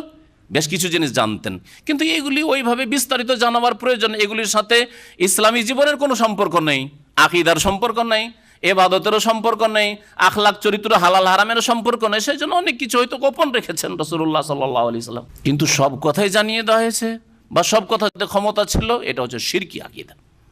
কোনো মানুষকে আল্লাহ সব কথা জানিয়েও দেননি গায়বের, আর সব কিছুই জানার তার কাছে ক্ষমতা ছিল, চাবি ছিল, এটাও ছিল না। ওয়াইনদাহু মাফাতিহুল গায়ব, ওয়াইনদাহু মানে তার নিকটে, মাফাতি মানে কি? চাবি। হ্যাঁ, মিফতাহুনের বহুবচন, চাবি। তার কাছে, আল্লাহর কাছেই চাবি রয়েছে। কিসের? আল গায়ব, গায়বের চাবি রয়েছে। লা ইয়ালামুহা ইল্লাহু, তিনি ছাড়া আর কেউ জানেন না গায়ব। কোরআনে কারীম এত স্পষ্ট, নবী মুহাম্মদ সাল্লাল্লাহু আলাইহি ওয়াসাল্লাম বলছেন লাউ কুনতু আলামুল গায়ব, আমি যদি গায়ব জানতাম। কোরআনে আল্লাহ বলছেন নবীকে, আর কোরআনের ভাষায় নাযিল হচ্ছে, এটা হাদিসের ভাষা শোনাচ্ছে না। আল্লাহ পাক বলছেন যে হে নবী বলো, লাউ কুনতু আলামুল গায়ব, আমিও যদি গায়ব অদৃশ্য সব কিছু জানতাম, যে তাইফ গেলে কি ক্ষতি হবে, আর ওহদেও 50 জন নেমে যাবে, এদেরকে যদিও নিযুক্ত করি, সুতরাং এদেরকে নিযুক্ত করা হবে না, আমাকে নিজেই ওখানে থাকতে হবে, এসব যদি জানতাম, লাস্তাকসারতু মিনাল খায়র, তাহলে অনেক কল্যাণ একত্রিত করে নিতাম, সঞ্চয় করে নিতাম। আর ওয়ামা মাসানিয়া সু, আর কখনো আমাকে অনিষ্ট স্পর্শ করতে পারতো না, কখনো বালা মুসিবত বিপদ আপদ আসতো। ইয ক্বালা ইউসুফ লি আবিহি, এখন আল্লাহ পাক ঘটনা বর্ণনা করা শুরু করেছে। এ আহসানুল কাসাস, সবচাইতে চমৎকার কিস্সা কোরআনে কারীমের আল্লাহ পাক বর্ণনা করেছেন এখানে। ইয ক্বালা ইউসুফ লি আবিহি, স্মরণ করো যখন ইউসুফ আলাইহিস সালাম বলেছিলেন তার পিতাকে। তার পিতার নাম কি? ইয়াকুব আলাইহিস সালাম, তিনিও নবী ছিলেন আল্লাহ পাকের। ইয়া আবাতে, হে আব্বা জান, ইন্নী রাআইতু আহাদা আশারা কওকাবা, আমি দেখছি 11টি তারকাকে, ওয়াশ-শামসা ওয়াল কামার, আর সূর্যকে এবং চন্দ্রকে। দেখছি মানে স্বপ্নে দেখছি, রাআইতুহুম ফিল মানাম, স্বপ্নে দেখছি। রাআইতুহুম লি সাজিদিন, এসবকে দেখছি যে আমাকে সেজদা করছে। এসবকে দেখছি যে লি সাজিদিন, আমাকে সেজদা করছে, আমার সামনে সেজদায় অবনত হয়ে রয়েছে, ঝুঁকে রয়েছে। সেজদা করার অর্থ আমার অনুগত হবে, আমাকে আল্লাহ পাক নেতৃত্ব দেবেন, আর আমার অনুগত হবে, আমার উপর জুলম অত্যাচার করবে, তারপর আমার সামনে অনুগত হয়ে হাজির হবে, হ্যাঁ, আমার শরণাপন্ন হবে। 11টি তারকা, 11টি তারকা বলতে কি বোঝানো হয়েছে এতে? 11 ভাই আর 11 বাকি, তারা টোটাল 12 ভাই ছিলেন। হ্যাঁ, আর 12 ভাইয়ের কথা, মূসা আলাইহিস সালামের জামানা তো 12 বংশ ছিল, ওই 12 ভাই থেকে 12 বংশ ছিল। এই জন্য 12 বংশের জন্য এক বংশকে আর এক বংশ, এক গোত্রকে আর এক গোত্রের যাতে করে ঝর্ণাতে পানি না নিতে যেতে হয়, সেই জন্য ওই লোহিত সাগর পার করে ফেরাউন ধ্বংস হলো ডুবে, মুসা আলাইহিস সালাম তার বনি ইসরায়েল বংশধরকে নিয়ে যে সমুদ্র পার হয়ে আসলেন, পানির প্রয়োজন হইল, আল্লাহ পাক রব্বুল আলামিন পানির ব্যবস্থা করে 12টি ঝর্ণা প্রবাহিত করেছে। ওয়াকাত্তা নাহুম ইসনাতাই আশারাতা আসবাতান ওমামা, 12 ভাগ বিভক্ত আল্লাহ পাক রব্বুল এই গোত্রকে করেছেন। আর তাদের জন্য ফানফাজারা মিনহু, কোরআন কারীম আয়াত পড়েন হাফেজ সাহেব, ফানফাজারা মিনহু ইসনাতা আশারা আইনান ঝর্ণা। জি, ফানফাজারা মিনহু, আল্লাহ পাক বললেন আনিজরে বিআসাকাল হাজার, পাথরে কি করো, বাড়ি মারো, পাথরে আঘাত করো। ফানফাজারা মিনহু ইসনা আশারা আইনান, সেখান থেকে 12টি ঝর্ণা প্রবাহিত হলো। এই যে 12 ভাই তারা ছিল, আর 12 ভাই থেকে 12টি গোত্র, শাখা গোত্র বংশ হয়েছে। তো একজন ইউসুফ আলাইহিস সালাম আর বাকি 11 জন, এই 11 জনের একজন আপন ভাই সহোদর ভাই ছিলেন, আর বাকি 10 জন এরা ছিল বৈমাত্রীয় সৎ ভাই। ইউসুফ আলাইহিস সালামের সৎ ভাইয়েরা হিংসা করেছিল, এতে থেকে কি সৎ ভাইয়ের হিংসা করার বৈধতা প্রমাণিত হয়? তারা কোনো কালে হিংসা করেছিল, আর এইরকম হিংসার ঘটনা ঘটেছিল, এতে থেকে কি জায়েজ হয়ে যায় যে কোরআনে আল্লাহ যেহেতু বর্ণনা করেছেন সেই জন্য হিংসা করা জায়েজ সৎ ভাইয়ের, নাকি না? কখনো বোঝায় না, বরং এ থেকে এর বিপরীত বোঝা যায় যে তারা হিংসা করে কত ক্ষতিগ্রস্ত, লাঞ্ছিত হইল, জালেম সাব্যস্ত হইল, আত্মীয়তা। দেখেন জুলুমগুলো কি কি করেছিল, এই জুলুমগুলো শোনেন। এই ভাইরা আত্মীয়তাকে বিচ্ছিন্ন করলো, আত্মীয়তা সম্পর্কে কি করলো, বিচ্ছিন্ন করলো। আর আত্মীয়তার সম্পর্ক বিচ্ছিন্নকারী জাহান্নামী, নবী সাল্লাল্লাহু আলাইহি ওয়াসাল্লাম বলেছেন। তারা যদি তওবা না করতো তো জাহান্নাম। তওবা করেছে তারা পরে, আর আগে থেকে যখন এই পাপে লিপ্ত হয় তখনই তারা সংকল্প করেছে যে একে মেরে দেবো, মেরে দেওয়ার পর আমরা তওবা করে নেব। এরকমও অনেক বদমাইশ আছে, তাই না? আজকে চুরি করিনি, তারপর তওবা করে নেব। আজকে গাছের ফলগুলো ভালো বড় বড় আম আছে, পেড়ে খেয়ে নিয়ে, লিচু পেড়ে খেয়ে নি, তারপর তওবা করে নেব। ফিল্ম দেখে নি আর হজটা করে নিয়ে তওবা করে নেব। আজকালকে অধিকাংশ মানুষের অবস্থা এরকম না। এখানকার প্রবাসী যারা বেনামাজি, আধা নামাজি হয়ে আছে, আরে কিছু করি, এখন বিয়ে শাদী করিনি, তো এখন কিছু পাপ টাপ করি আর তারপর তওবা করে নেব। আবার আমাদের দেশে এক শ্রেণীর লোক আছে যে মেয়ের বিয়েটা দিয়ে দিই, যখন শ্বশুর হয়ে যাবে তখন ভালো করে তওবা করে নেব। শ্বশুর যতদিন হয়নি ততদিন ও দাড়িও রাখে নাই, ততদিন ও বিড়ি সিগারেটও খাচ্ছে, ততদিন ঠিকভাবে নামাজও পড়ায়, শ্বশুর হয়ে গেছে। এখন কি খারাপ লাগে, জামাই এসে দেখে যে শ্বশুর নামাজ পড়েন না, এটা চলে না? তওবা করতে হবে। তা আল্লাহর ভয় তওবা করলো না জামাইকে লজ্জা করে তওবা করলো? জামাইয়ের ভয় বা জামার চক্ষু লজ্জায় তওবা করলো। এই তওবা কবুল হবে নাকি? আর এই তওবার উপর কোনো সওয়াব পাবে, প্রতিদান পাবে আল্লাহর কাছে? তওবা ইবাদত, সুতরাং আল্লাহর জন্য সেটা করতে হবে, মানুষের জন্য নয়, কারো চক্ষু লজ্জায় নয়। কি বলছিলাম, আসল বিষয় হিংসা। এতে যে অন্যায়গুলি করেছিল, আত্মীয়তার সম্পর্ক, লা ইয়াদখুলুল জান্নাতা কাতিউন, নবী সাল্লাল্লাহু আলাইহি ওয়াসাল্লাম বলছেন যে আত্মীয়তার সম্পর্ক ছিন্নকারী জান্নাতে যাবে, লা ইয়াদখুলুল জান্নাতা, জান্নাতে যাবে না, তার মানে জাহান্নামে যেতে হবে। সে চিরকাল নাই হোক, কিন্তু দীর্ঘকাল যেতে হবে। হিংসা করেছিল, হিংসা করা কাবির। হিংসা মানুষের নেক আমলকে ধ্বংস করে দেয়। ইয়াকুল হাসানাত, খেয়ে ফেলে, নেকিকে খেয়ে ফেলে। জি, যেমন আগুনে খড়কুটো আর লকড়ি কাঠিকে আর কাঠকে জ্বালিয়ে ফেলে। আর কি অপরাধ করেছিল দেখি আপনাদের ব্রেন, এই ঘটনাটা কিছুটা তো জানাই আছে। কি অপরাধটা করেছিল? কূপে ফেলেছিল, জুলুম করেছিল।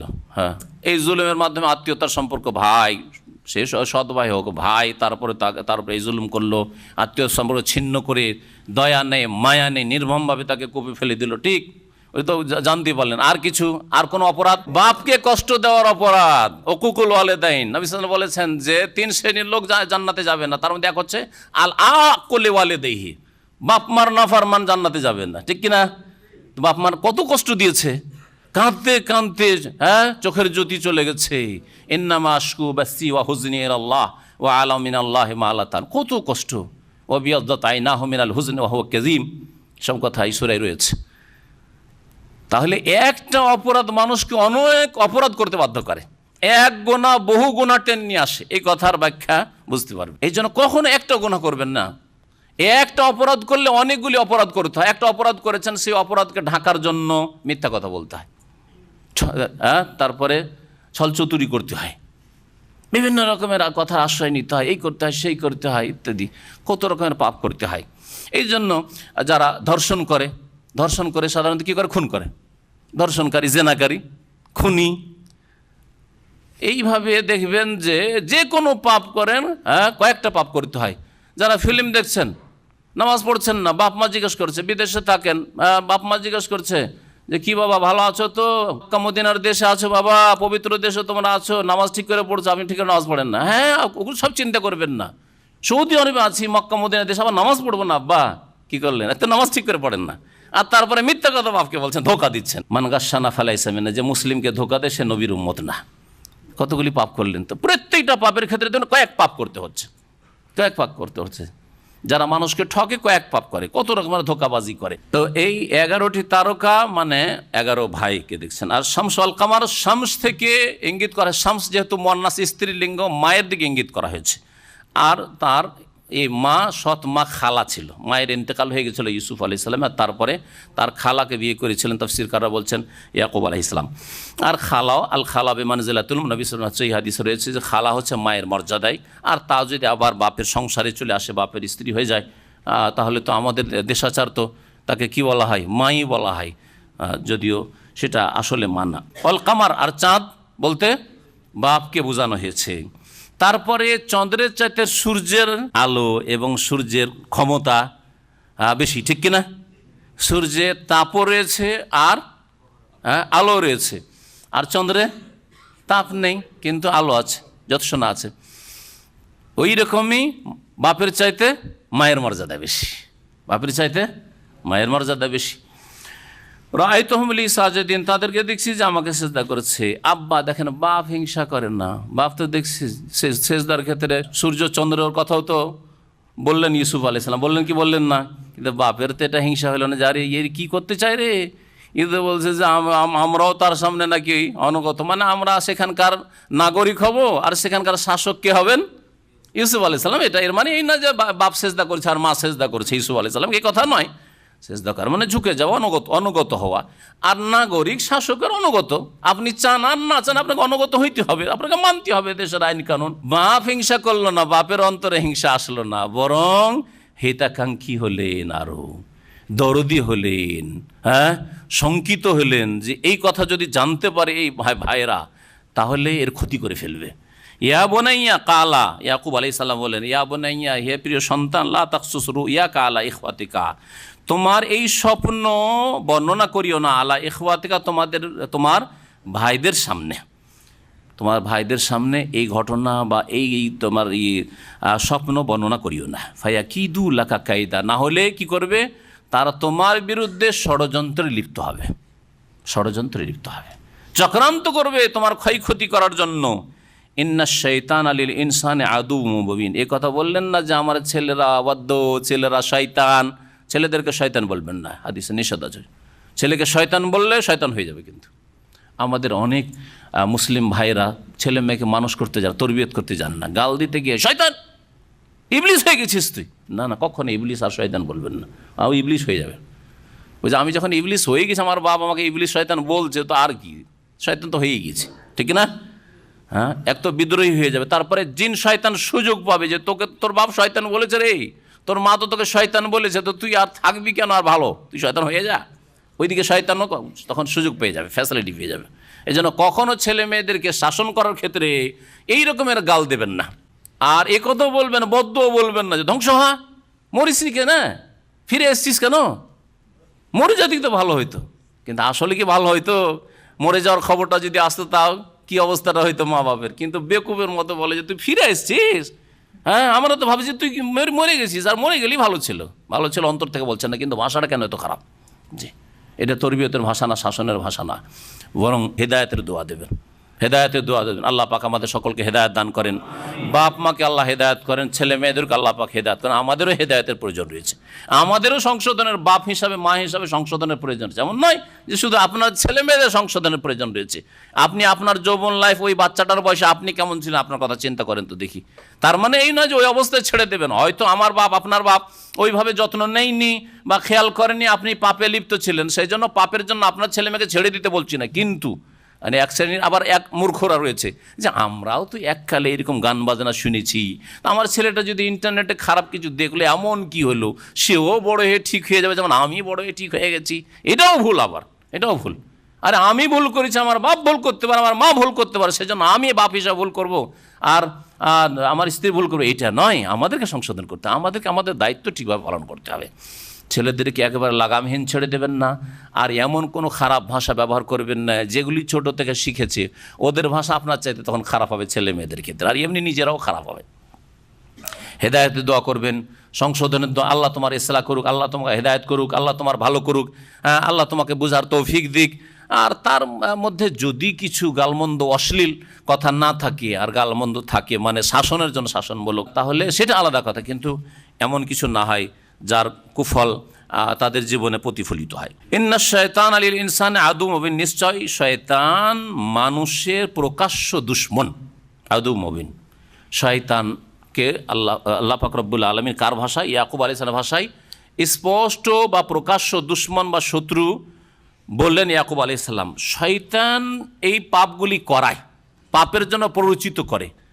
সুতরাং শয়তান এখানে সুযোগ নেবে, যেমনই তোমার সৎ ভাইরা শুনতে পাবে যে এই রকম স্বপ্ন ইউসুফ দেখেছে, তার মানে তার গোলামি করতে হবে, তার সামনে আমাদেরকে ঝুঁকতে হবে, অথচ আমরাই হচ্ছি বড়, সে বয়সে ছোট, তাহলে একে রাখবো না, একে দুনিয়া থেকে বিদায় করে দেব। সুতরাং ওই সব কিছু ঘটবেই না। কিন্তু আল্লাহ যদি বিদায় না করতে চান, আপনি বিদায় করতে পারেন। এই ঘটনা থেকে এই শিক্ষা নেই যে আপনি দুটো ছেলে মেয়ে নেওয়ার পরে আপনি বাকিগুলোকে বিদায় করে দিতে, তুই আসবি না, খবরদার, আর দরকার নাই, তুই আসবি না, আর ছেলে মেয়ে আসবি না। হ্যাঁ, প্রথম কথা, বাচ্চা ধরতেই দিব না, পেটে আসতেই দিব না, আর যদি চলে আসে তাহলে অ্যাবর্শন করে নষ্ট করিয়ে দেবো হসপিটালে নিয়ে গিয়ে। আর খুব চলছে, এটা খুব চলছে আজকাল। প্রাইভেট ক্লিনিকগুলি সম্পর্কে মাঝে মাঝে লেখা হচ্ছে, সুবহানাল্লাহ, এই পাপের আড্ডাখানা, এই জালেম ডাক্তার আর নার্সেরা এই পাপে লিপ্ত রয়েছে, এই হারাম রিজিক খাচ্ছে তারা করে। তাদের অধিকাংশ রুগী হচ্ছে এই রুগীগুলি, পেটে বাচ্চা ধরে গেছে, বাচ্চা নেবে না, সুতরাং তাদের কাছে যাচ্ছে, মোটা অঙ্কের পয়সা নিচ্ছে তারা, আর সে অ্যাবর্শন করছে, জি, বাচ্চা নষ্ট করছে।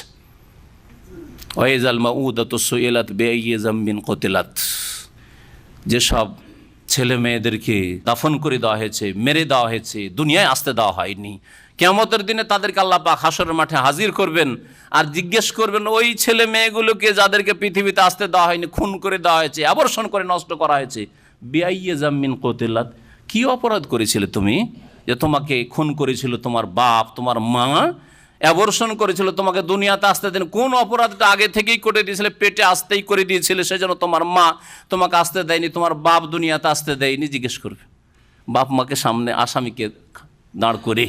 হ্যাঁ, এদের জিজ্ঞেস করা হয়, মাসুম শিশুদেরকে জিজ্ঞেস করা হয়, বাচ্চাদেরকে যারা দুনিয়া ভূমিষ্ঠ হয়েছে আর তারপরে মেরে দিয়েছে, যেমন জাহিলিয়াতের যুগের কাফের মুশরিকরা অনেকে মেরে দিত, আর যারা পেট থেকেই নষ্ট করে দিচ্ছে অথচ বাচ্চা ধরে গেছে, তাদেরকে জিজ্ঞাসা করা হবে।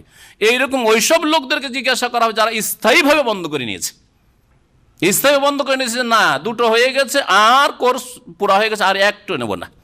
আমি ওইসব ভাই বোনদেরকে বলি যে আপনাদের কাছে 1 কোটি টাকা থাকে, আর তারপরে যদি, অল্প করে বললাম, যদি সারা পৃথিবীর জমিন দিয়ে দেওয়া হয়, সব কিছুই দিয়ে দেওয়া হয়, তারপরেও যদি আপনাকে অফার করা হয় আর 1 লাখ টাকা আছে, নেবেন? তো কোনো মানুষ আছে যে না না নেব না, যথেষ্ট হয়ে গেছে? আছে কেউ? 1 কোটি টাকা মাশাআল্লাহ সৌদি আরব থেকে ইনকাম করে নিয়েছেন, আর তারপরে কি অফার করছে যে শেষখানে আপনার একটা বোনাস আছে, সার্ভিস বেনিফিট আছে, 1 লাখ টাকা আছে, নেবেন না নেবেন না? কি বলবেন? যে না না, 1 কোটি রিয়ালের মালিক হয়ে গেছে বা 1 কোটি ডলারের মালিক হয়েছে, আর দরকার নেই। আছে কোনো মানুষ, কোনো মুসলিম আছে এরকম? ধনের ক্ষেত্রে নাই, কিন্তু ছেলেমেয়ের ক্ষেত্রে একটা হলো, দুটো হয়ে গেছে, ব্যাস যথেষ্ট। আর যদি খোলা রাখে তো পরপর যদি দুটো তিনটা মেয়ে হয়ে গেছে, একটা ছেলের আশায় বেশ কিছু ভাইদেরকে এরকম জানি, ছেলের আশাতে 3 নম্বর বা 4 নম্বর পর্যন্ত গিয়েছে। প্রথম মেয়ে হয়েছে, দ্বিতীয়টা মেয়ে হয়ে গেল, রে যাক আর একটা ছাড় দে, দেখি যদি আল্লাহ দেয় একটা, হ্যাঁ যদি একটা আসে, একটা ছেলে আসে, 3 নম্বর গেল, ম্যাক্সিমাম 4 নম্বর, না আর পারা যাবে না, আশা করে আরও ভুল হচ্ছে, মেয়ে চলে আসছে। ইন্না লিল্লাহি ওয়া ইন্না ইলাইহি রাজিউন। এটা হিন্দুদের কথা বলছি না, এটা ইহুদি খ্রিস্টানদের কথা বলছি না, ওরা চালাক, ওরা বলছে মুসলিম তোমরা সংখ্যা কমাও, তোমাদের সংখ্যা বেড়ে যাচ্ছে, আমাদের ভয় লাগছে, বুঝতে পারছেন না? ওরা বলছে আমাদের হিন্দুরা এখন প্রচার চালাচ্ছে যে বেশি বেশি বাচ্চা জন্মানো হলে 50 বছর পরে ভারত মুসলমানদের হাতে চলে যাবে, কারণ গণতান্ত্রিক দেশ, তো ভোটের সংখ্যা মুসলমানদের বেশি হয়ে যাবে তখন, আরে মুসলিমদের হাতে চলে যাবে নেতৃত্ব, সুতরাং সাবধান, 50 বছর মধ্যে এই দেশের অবস্থা পাল্টে যাবে। খবরদার তোমরা বেশি বেশি বাচ্চা নাও, আর মুসলিম মহিলা হাসপাতালে আসলেই শেষ করে দাও, আর যেন বাচ্চা না হয়, এমন কিছু করে না যেন আর বাচ্চাই না ধরে। জি জি, দুটো হয়ে গেছে, শেষ করে দাও। খুব চলছে, খুব ষড়যন্ত্র চলছে, সাবধান। মুসলিমদের সন্তান কমাও আর অমুসলিমদের সন্তান বাড়াও, যাতে করে ঠেকানো যায় মুসলিমদেরকে। আল্লাহ পাক রব্বুল আলামিন শয়তানের চক্রান্ত, মানুষ শয়তান আর জিন শয়তানের চক্রান্ত থেকে আমাদের হেফাজত করেন। শয়তান মানুষের প্রকাশ্য শত্রু। ওয়া কাযালিকা ইয়াজতাবিকা রাব্বুকা ওয়া ইউআল্লিমুকা মিন তা'ওয়িলিল আহাদিস ওয়া ইউতিম্মু নি'মাতাহু আলাইকা ওয়া আলা আলি ইয়াকুব কামা আতাম্মাহা আলা আবাওয়াইকা মিন ক্বাবলু ইব্রাহিম ওয়া ইসহাক ইন্না রাব্বাকা আলিমুন হাকীম। এখানে আল্লাহ পাক রব্বুল আলামিনের কয়েকটি নিয়ামত, অনুগ্রহের কথা উল্লেখ করেছেন ইয়াকুব আলাইহিসসালাম। ইয়াকুব আলাইহিসসালামেরই কথায় এগুলি। ইয়াকুব আলাইহিসসালাম প্রথম ছেলেকে ইউসুফকে সতর্ক করলেন, দেখো এই স্বপ্নের ঘটনা বর্ণনা করিও না, তোমার ভাইয়েরা যদি শুনতে পায় তাহলে তোমাকে রাখবে না, মেরে দিবে তোমাকে, তোমার ক্ষয়ক্ষতি করবে। কারণ শয়তান লেগে আছে, শয়তান ওদেরকে কুমন্ত্রণা দেবে যে এ তো আগে বেড়ে যাবে রে, যে এর ক্ষয়ক্ষতি কর না, একে মেরে দে। তারপরে উল্লেখ করে ওয়া কাযালিকা ইয়াজতাবিকা, এইভাবেই তোমাকে মনোনীত করবেন আল্লাহ পাক রব্বুল আলামিন। ইয়াজতাবিকা মানে মনোনীত করবেন। ইজতিবা আর ইস্তিফা এই দুটোর মানে হচ্ছে চয়ন করা, বাছাই করা, মনোনীত করা। এই জন্য নবী করিম সাল্লাল্লাহু আলাইহি ওয়াসাল্লামকে আমাদের দেশের আলেম ওলামার কি বলে? আহমদে মুজতুবা, মোহাম্মদে মুস্তাফা। তো মুজতবা মানে হচ্ছে মনোনীত, আর মুস্তাফা মানে হচ্ছে মনোনীত। ইস্তাফা মানে চয়ন করা, আর ইজতিবা মানে হচ্ছে মনোনয়ন করা বা চয়ন করা, বাছাই করা। ওয়া কাযালিকা ইয়াজতাবিকা, আর এইভাবে আল্লাহ পাক রব্বুল আলামিন হে ইউসুফ তোমাকে মনোনীত করবেন। রব্বকা তোমার রব মনোনীত করবেন কি জন্য? নবুয়তের জন্য, নবী বানাবেন তোমাকে, হ্যাঁ, নবুয়তের জন্য। ওয়া ইউআল্লিমুকা মিন তা'ওয়িলিল আহাদিস, এবং তোমাকে শিখাবেন আল্লাহ মিন তা'ওয়িলিল আহাদিস। আহাদিস মানে আহাদিস রুইয়া, স্বপ্নের বিবরণ শেখাবেন, স্বপ্নের ব্যাখ্যা শেখাবেন। তা'ওয়িল আহাদিস মানে স্বপ্নের ব্যাখ্যা। তাহলে আল্লাহ পাকের অনুগ্রহ ইউসুফ আলাইহিস সালামের উপর একটি অনুগ্রহ হচ্ছে যে তাকে আল্লাহ নবী বানাবেন। এই সুসংবাদের ইয়াকুব আলাইহিস সালাম ওহীর মাধ্যমে জানতেন যে আমার সন্তানদের সিলসিলায় কি হবে? নবী হবে, ইউসুফও নবী হবে। আর তাকে স্বপ্নের জ্ঞান আল্লাহ দেবেন। এরা বোঝা গেল যে স্বপ্নের ব্যাখ্যা বা বিবরণের জ্ঞান সকলের কাছে থাকে না, বরং অল্প স্বল্প কিছু লোকের কাছে থাকে। আর এ হচ্ছে আল্লাহ পাক রব্বুল আলামিনের বিশেষ দান। এক একজনের মধ্যে এক এক প্রতিভা থাকে, এক একজনের মধ্যে এক এক প্রতিভা থাকে। কিছু লোক আছে দেখবেন যে প্রাকৃতিকভাবে তার মধ্যে কাব্য রচনার প্রতিভা আছে। ও কথা বললেই তার কথায় ছন্দ তৈরি হয়ে যায়, কথা বললে কি হয়ে যায়? ছন্দ তৈরি হয়ে যায়। ও প্রতিভা আছে, ক্লাস 5 পড়া আর সুন্দর সুন্দর শের শায়রি করছে, কবিতা রচনা করছে। আর একজন MA পাস করার পরে বলেন যে 2টো লাইন আপনি কবিতা বানিয়ে দেন, ওর ক্ষমতা নেই। এটা তার কাব্য রচনার প্রতিভা। কারো বক্তব্য করার প্রতিভা আছে, সে অল্প পড়েছে কিন্তু বলতে যা তার এলেম আছে ওর চাইতে 4 গুণ বলতে পারে, বাকপটু। হ্যাঁ, এটা অনেক সময় আবার রিস্কি, মানে যা জানে তার চাইতে অনেক বেশি বলে, তখন ভুল বেশি করে। আর এইরকম বেশ কিছু মুফতি আজকাল সমাজে পাবে, বলে বেশি আর ফতোয়াও বেশি দেয়। এটা আবার ভুল জিনিস। যতটা বললেন এল মোতাবেক বলেন, আর ফতোয়ার ক্ষেত্রে একটু সতর্ক সাবধান হন। যা বলবেন একটু জেনে শুনে বলবেন, একটু কনফার্ম হয়ে, হ্যাঁ, নিশ্চিত হয়ে বলবেন। এমন নয় যে ফতুয়া দিলে বড় শেখ বা বড় আলেম হয়ে যাব আর বড় বক্তা হয়ে যাব, এগুলি মারাত্মক। ওয়ায়ুতিম্মা নি'মাতাহু আলাইক, এবং আল্লাহ পাক তার অনুগ্রহ পূর্ণ করতে চান তোমার ওপর। ওয়া আলা আলি ইয়াকুব, আর ইয়াকুবের বংশধরের ওপর, তোমার ওপর হে ইউসুফ আল্লাহ নিয়ামত পূর্ণ করতে চান। প্রথম ইউসুফ আলাইহিস সালামের কথা উল্লেখ করেছেন এই জন্য যে ইউসুফ আলাইহিস সালামকে আল্লাহ পাক কী করবেন? দুনিয়ার নিয়ামত, নেতৃত্ব দেবেন, মিসরের ক্ষমতা দেবেন। আর মিসরে ক্ষমতা ভাই পেয়েছে, ইউসুফ আলাইহিস সালাম পেয়েছে, সেই জন্য এই সুবিধা কিছুটা ভোগ করতে পারলো, তার ভাইরাও, সৎ ভাইরাও ভোগ করতে পারলো। আর তারপরে বৃদ্ধ বাপ মাও সেখানে চলে গেলেন, আর সসম্মানে সেখানে সবাই ইজ্জতের সাথে আর সচ্ছলতার সাথে জীবন অতিবাহিত করলেন। যেখানে এরা ছাগল চড়া লোক ছিল, অভাবী লোক ছিল। হ্যাঁ, সামদেশে যখন বসবাস করতেন বনি ইসরাইল, তখন তারা বড় অভাবী লোক ছিল।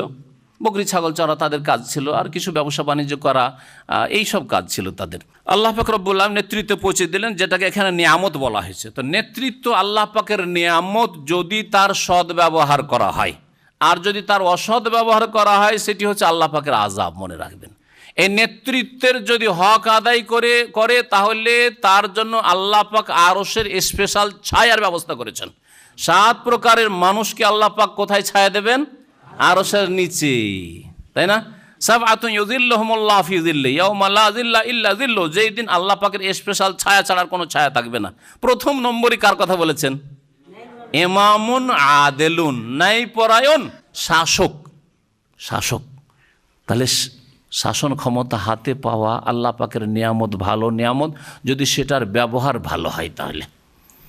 আর সেটার ব্যবহার যদি খারাপ হয়, ক্ষমতা পেয়েছি সুতরাং জুলম অত্যাচার করবো, ক্ষমতা পেয়েছি সেজন্য খুন করব, ক্ষমতা পেয়েছি সেজন্য নির্দোষীদেরকে দোষী সাব্যস্ত করব, ক্ষমতা পেয়েছি সেজন্য স্বেচ্ছাচারিতা করব, ক্ষমতা পেয়েছি মানে নিজের অনুসারী যদি দোষী হয় তবুও ছেড়ে দেবো, আর বিরোধী যদি নির্দোষী হয় তবুও তাদেরকে ফাঁসাবো। এই সব জুলম অত্যাচার আর এরকম স্বজন প্রীতি আর শোষণ, বেঈমানি, আত্মসাৎ এসব যদি থাকে তো আল্লাহ পাকের আযাব, আল্লাহ পাকের আযাব। যেমন ভালো ভালো যে খাবারগুলি পুষ্টিকর খাবার, যেমন ঘি, দুধ, ভালো জিনিস, আল্লাহ পাকের নিয়ামত, ঠিক কিনা? কিন্তু পেট যদি আপনার গড়বড় থাকে, লিভার ফাংশন যদি আপনার কমজোর থাকে, ধরে রাখতে পারেন না, হজম করতে পারেন না, তাহলে ঘি খেলেই বিপদ। হ্যাঁ, ঘি দেওয়া বিরিয়ানি খেলে বিপদ, পেট খারাপ হয়ে যায় একবার খেলে, ঠিক না? তেল বেশি খেলে বিপদ, ভাজি খেলে বিপদ, সাদা শুধু সিদ্ধ খান, ডাক্তার বলছে আপনাকে। জি হ্যাঁ, তো আল্লাহ পাকের নিয়ামত থেকে সঠিক জায়গায় এইরকমই ধন, কথাটি বলতে গিয়ে অসম্পূর্ণ থেকে গেছে। সেটা হচ্ছে আল্লাহ যদি ধন দৌলত টাকা পয়সা কোটি কোটি টাকাও দেন, তারপরে আপনার কাছে অফার আছে যে অল্প কিছু আর নাও, তো না করবেন না, কোনো মানুষ না করবেন না। কিন্তু ছেলে মেয়ের ক্ষেত্রে একই সাথে আল্লাহ বলছেন এটাও আল্লাহর বড় নিয়ামত, আল মাল ওয়াল বানুনা জিনাতুল হায়াতিদ দুনিয়া, আল মাল ওয়াল বানুন ইন্নামা আমওয়ালুকুম ওয়া আওলাদুকুম ফিতনা।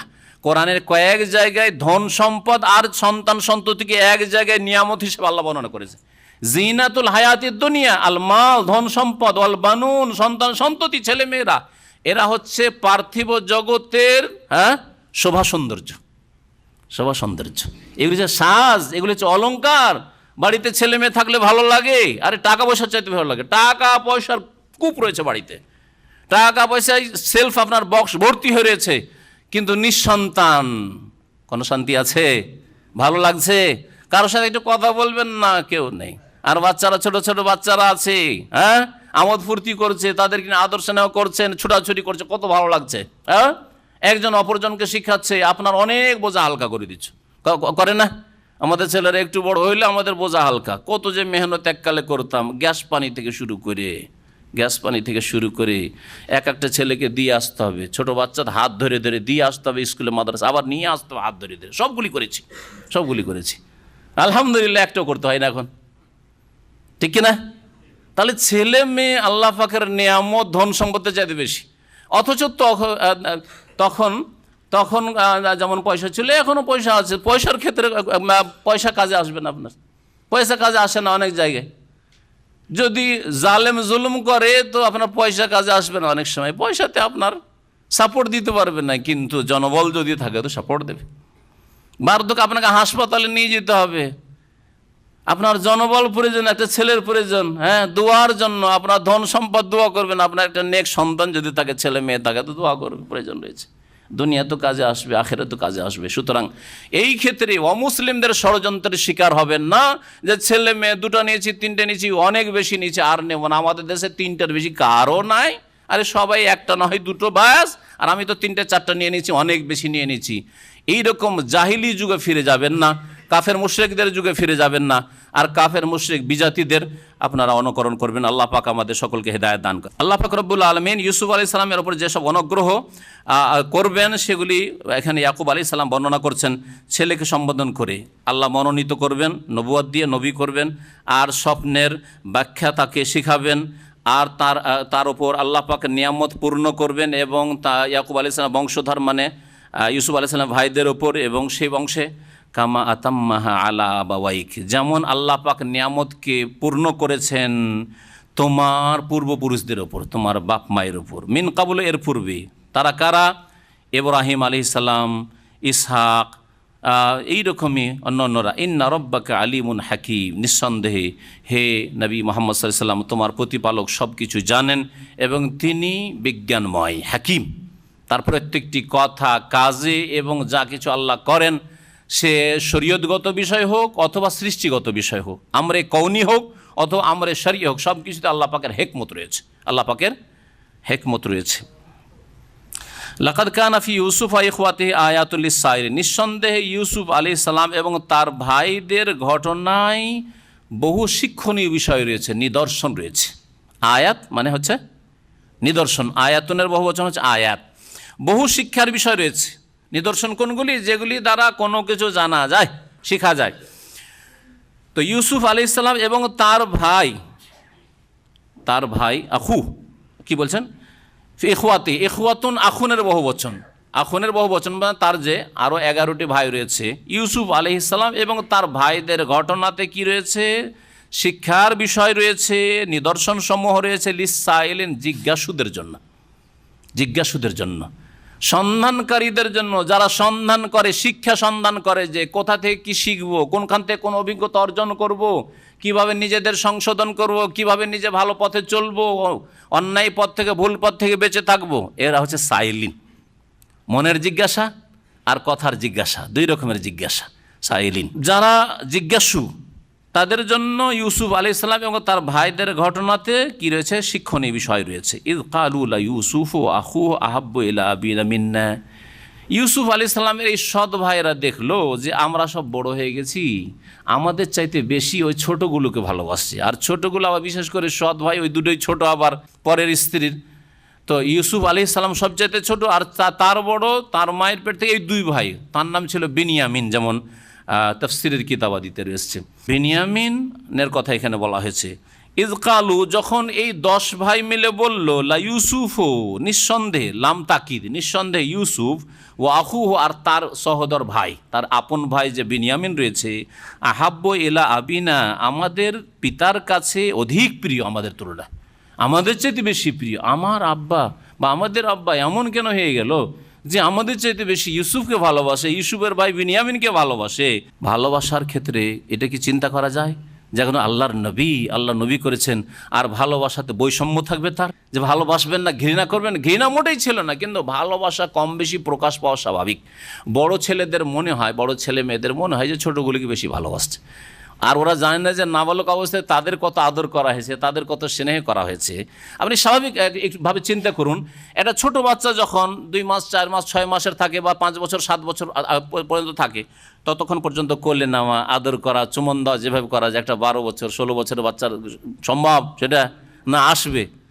আমাদের 5 বছরের যেগুলো বাচ্চা আছে সেই বাচ্চাগুলোকে ধরে নিয়ে একটু কোলে বসাবার চেষ্টা করি, পালিয়ে যায়। তারপরে যদি আদর করার চেষ্টা করে, চুমা দেওয়ার, তাহলেও খুব কষ্ট লাগে, লজ্জা লাগে। চোখ মুখ বন্ধ করে নেয়, সব কিছু বন্ধ, সব বন্ধ করে ফেলেছে, লজ্জা লাগছে।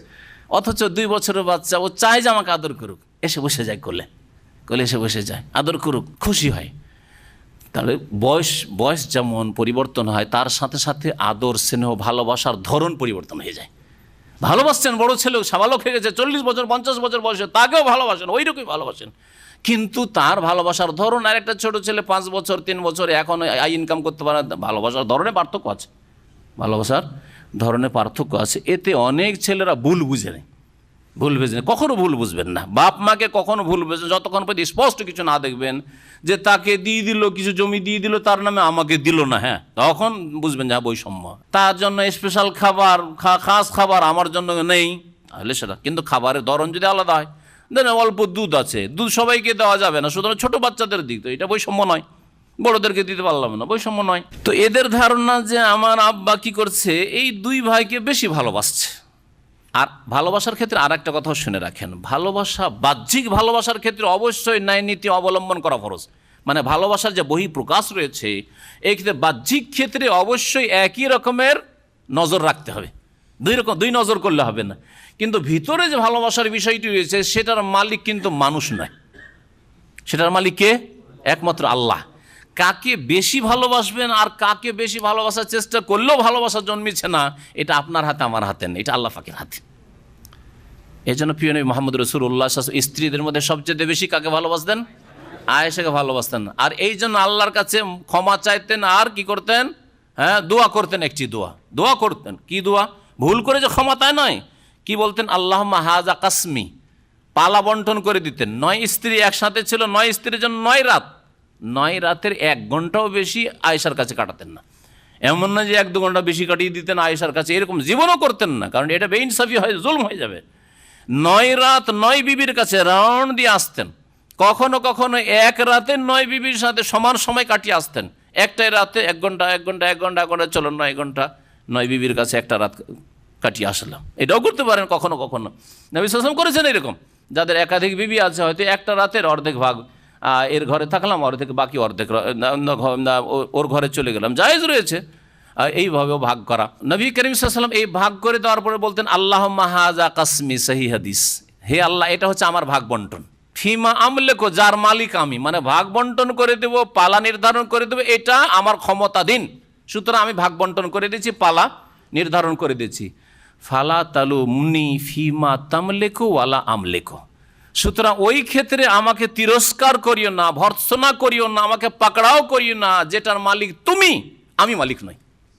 ফিমা তামলেকো ওয়ালা আমলেকো, তুমি মালিক আল্লাহ অন্তরের ভালোবাসার, আমি মালিক নই। সুতরাং ওই ক্ষেত্রে যদি একটু বেশি ভালোবাসা হয়ে যায় কোন স্ত্রীর জন্য, আর কারোটা যদি একটু কম থাকে, তারতম্য থাকে, আল্লাহ ওই ক্ষেত্রে পাকড়াও করিও না, কারণ ওইটার মালিক তামলেকো, আপনি মালিক, ওয়ালা আমলেকো, আমি মালিক নই। রাসূলুল্লাহ সাল্লাল্লাহু আলাইহি ওয়াসাল্লামের দোয়া, জানা যায় দোয়া। সুতরাং ওই সব ভাইদেরকে বলে, কারো আছে 2টো স্ত্রী নাকি? মাশাআল্লাহ, আমাদের দেশের লোকের সব মুয়াহিদ, এই ক্ষেত্রে মুয়াহিদ বুঝেন, একত্বপন্থী, এক বিবিপন্থী, মুয়াহিদ। আনতুমিনাল, আরবরা বলে যে আনতুমিনাল মুয়াহিদিন। মাশাআল্লাহ, আমাদেরকে জিজ্ঞেস করে, আর জিজ্ঞাসা করে, ওদের তো 2টো 3টে 4টা, এই হজের মৌসুমে গত হজে ডিউটি গেছি, তা আমাদের যে ড্রাইভার সৌদি ল্যান্ড ক্রুজারে করে আমাদের বক্তব্য নিয়ে যাক, ড্রাইভার তো যেহেতু সরকারি ব্যবসা, তো সৌদি থাকে, তো ওর স্ত্রী আছে 4টা স্ত্রী ওর, কিন্তু শেখ মানুষ, মানে শেখ মানে কিছু এলিম আছে, বড় শেখ না, আর দাড়ি আছে, যেহেতু ইসলামিক মিনিস্ট্রিতে চাকরি করে, ভালো মানুষ লোক। কথায় এগুলো গল্প হয়, যেহেতু রাস্তা কাটাইতে হবে, যাচ্ছে একটা বক্তব্যে, রাস্তা কাটবে, আরও শেখরা থাকে, আমরা থাকি, তো কার কটা স্ত্রী জিজ্ঞেস করে, তা আমাদের তো একটাই। তো মাশাআল্লাহ আনতুমিনাল মুয়াহিদিন, আপনারা সব তৌহিদবাদী, মানে একত্ববাদী, একটা বিবিওয়ালা। আর আমাদের দেশে ব্যভিচার করলেও স্ত্রী আপনাকে অপরাধী মনে করবে, অসুবিধা নেই, আছে, আমার জন্যই তো আছে, শুধু 1 ঘন্টা আধা ঘন্টার জন্য গেছে, এদিক ওদিক গিয়েছে, একটু বদ চরিত্রে, কি করা যাবে, স্ত্রী মেনে নেবে। কিন্তু বিয়ে করে নেন আর বলেন যে বিয়ে করলাম, দেখো আমি হারাম থেকে বাঁচার জন্য, গুনাহ থেকে বাঁচার জন্য তোমার 7 দিন মাসিক থাকছে, আমার বরদাস্ত হয় না, আমি থামতে পারছি না, আমি কি করব? রাজি করতে পারবেন না। যতই নামাজি মহিলা আমাদের বাঙালি সমাজের হোক, রাজি করা মুশকিল, অসম্ভব কথা, ঠিক কিনা? আর রাজি যদি না করেন, তাহলে ও তো আইনের আশ্রয় নিতে পারে, আবার কেসও করে দিতে পারে। এমনকি এক শেখের ওপর তার স্ত্রী কেস করে বসে আছে, কিছুদিন আগের ঘটনা। শেখের ওপর তো, আপনাদের উপর তো কেস হইতেই পারে। আল্লাহ পাক হেফাজত করে, এবং এই জাহিলি চিন্তা চেতনা থেকে আল্লাহ পাক আমাদের মহিলাদেরকে বাঁচায়। এগুলি হচ্ছে প্রচার মাধ্যমের অপপ্রচার ইসলামের বিরুদ্ধে।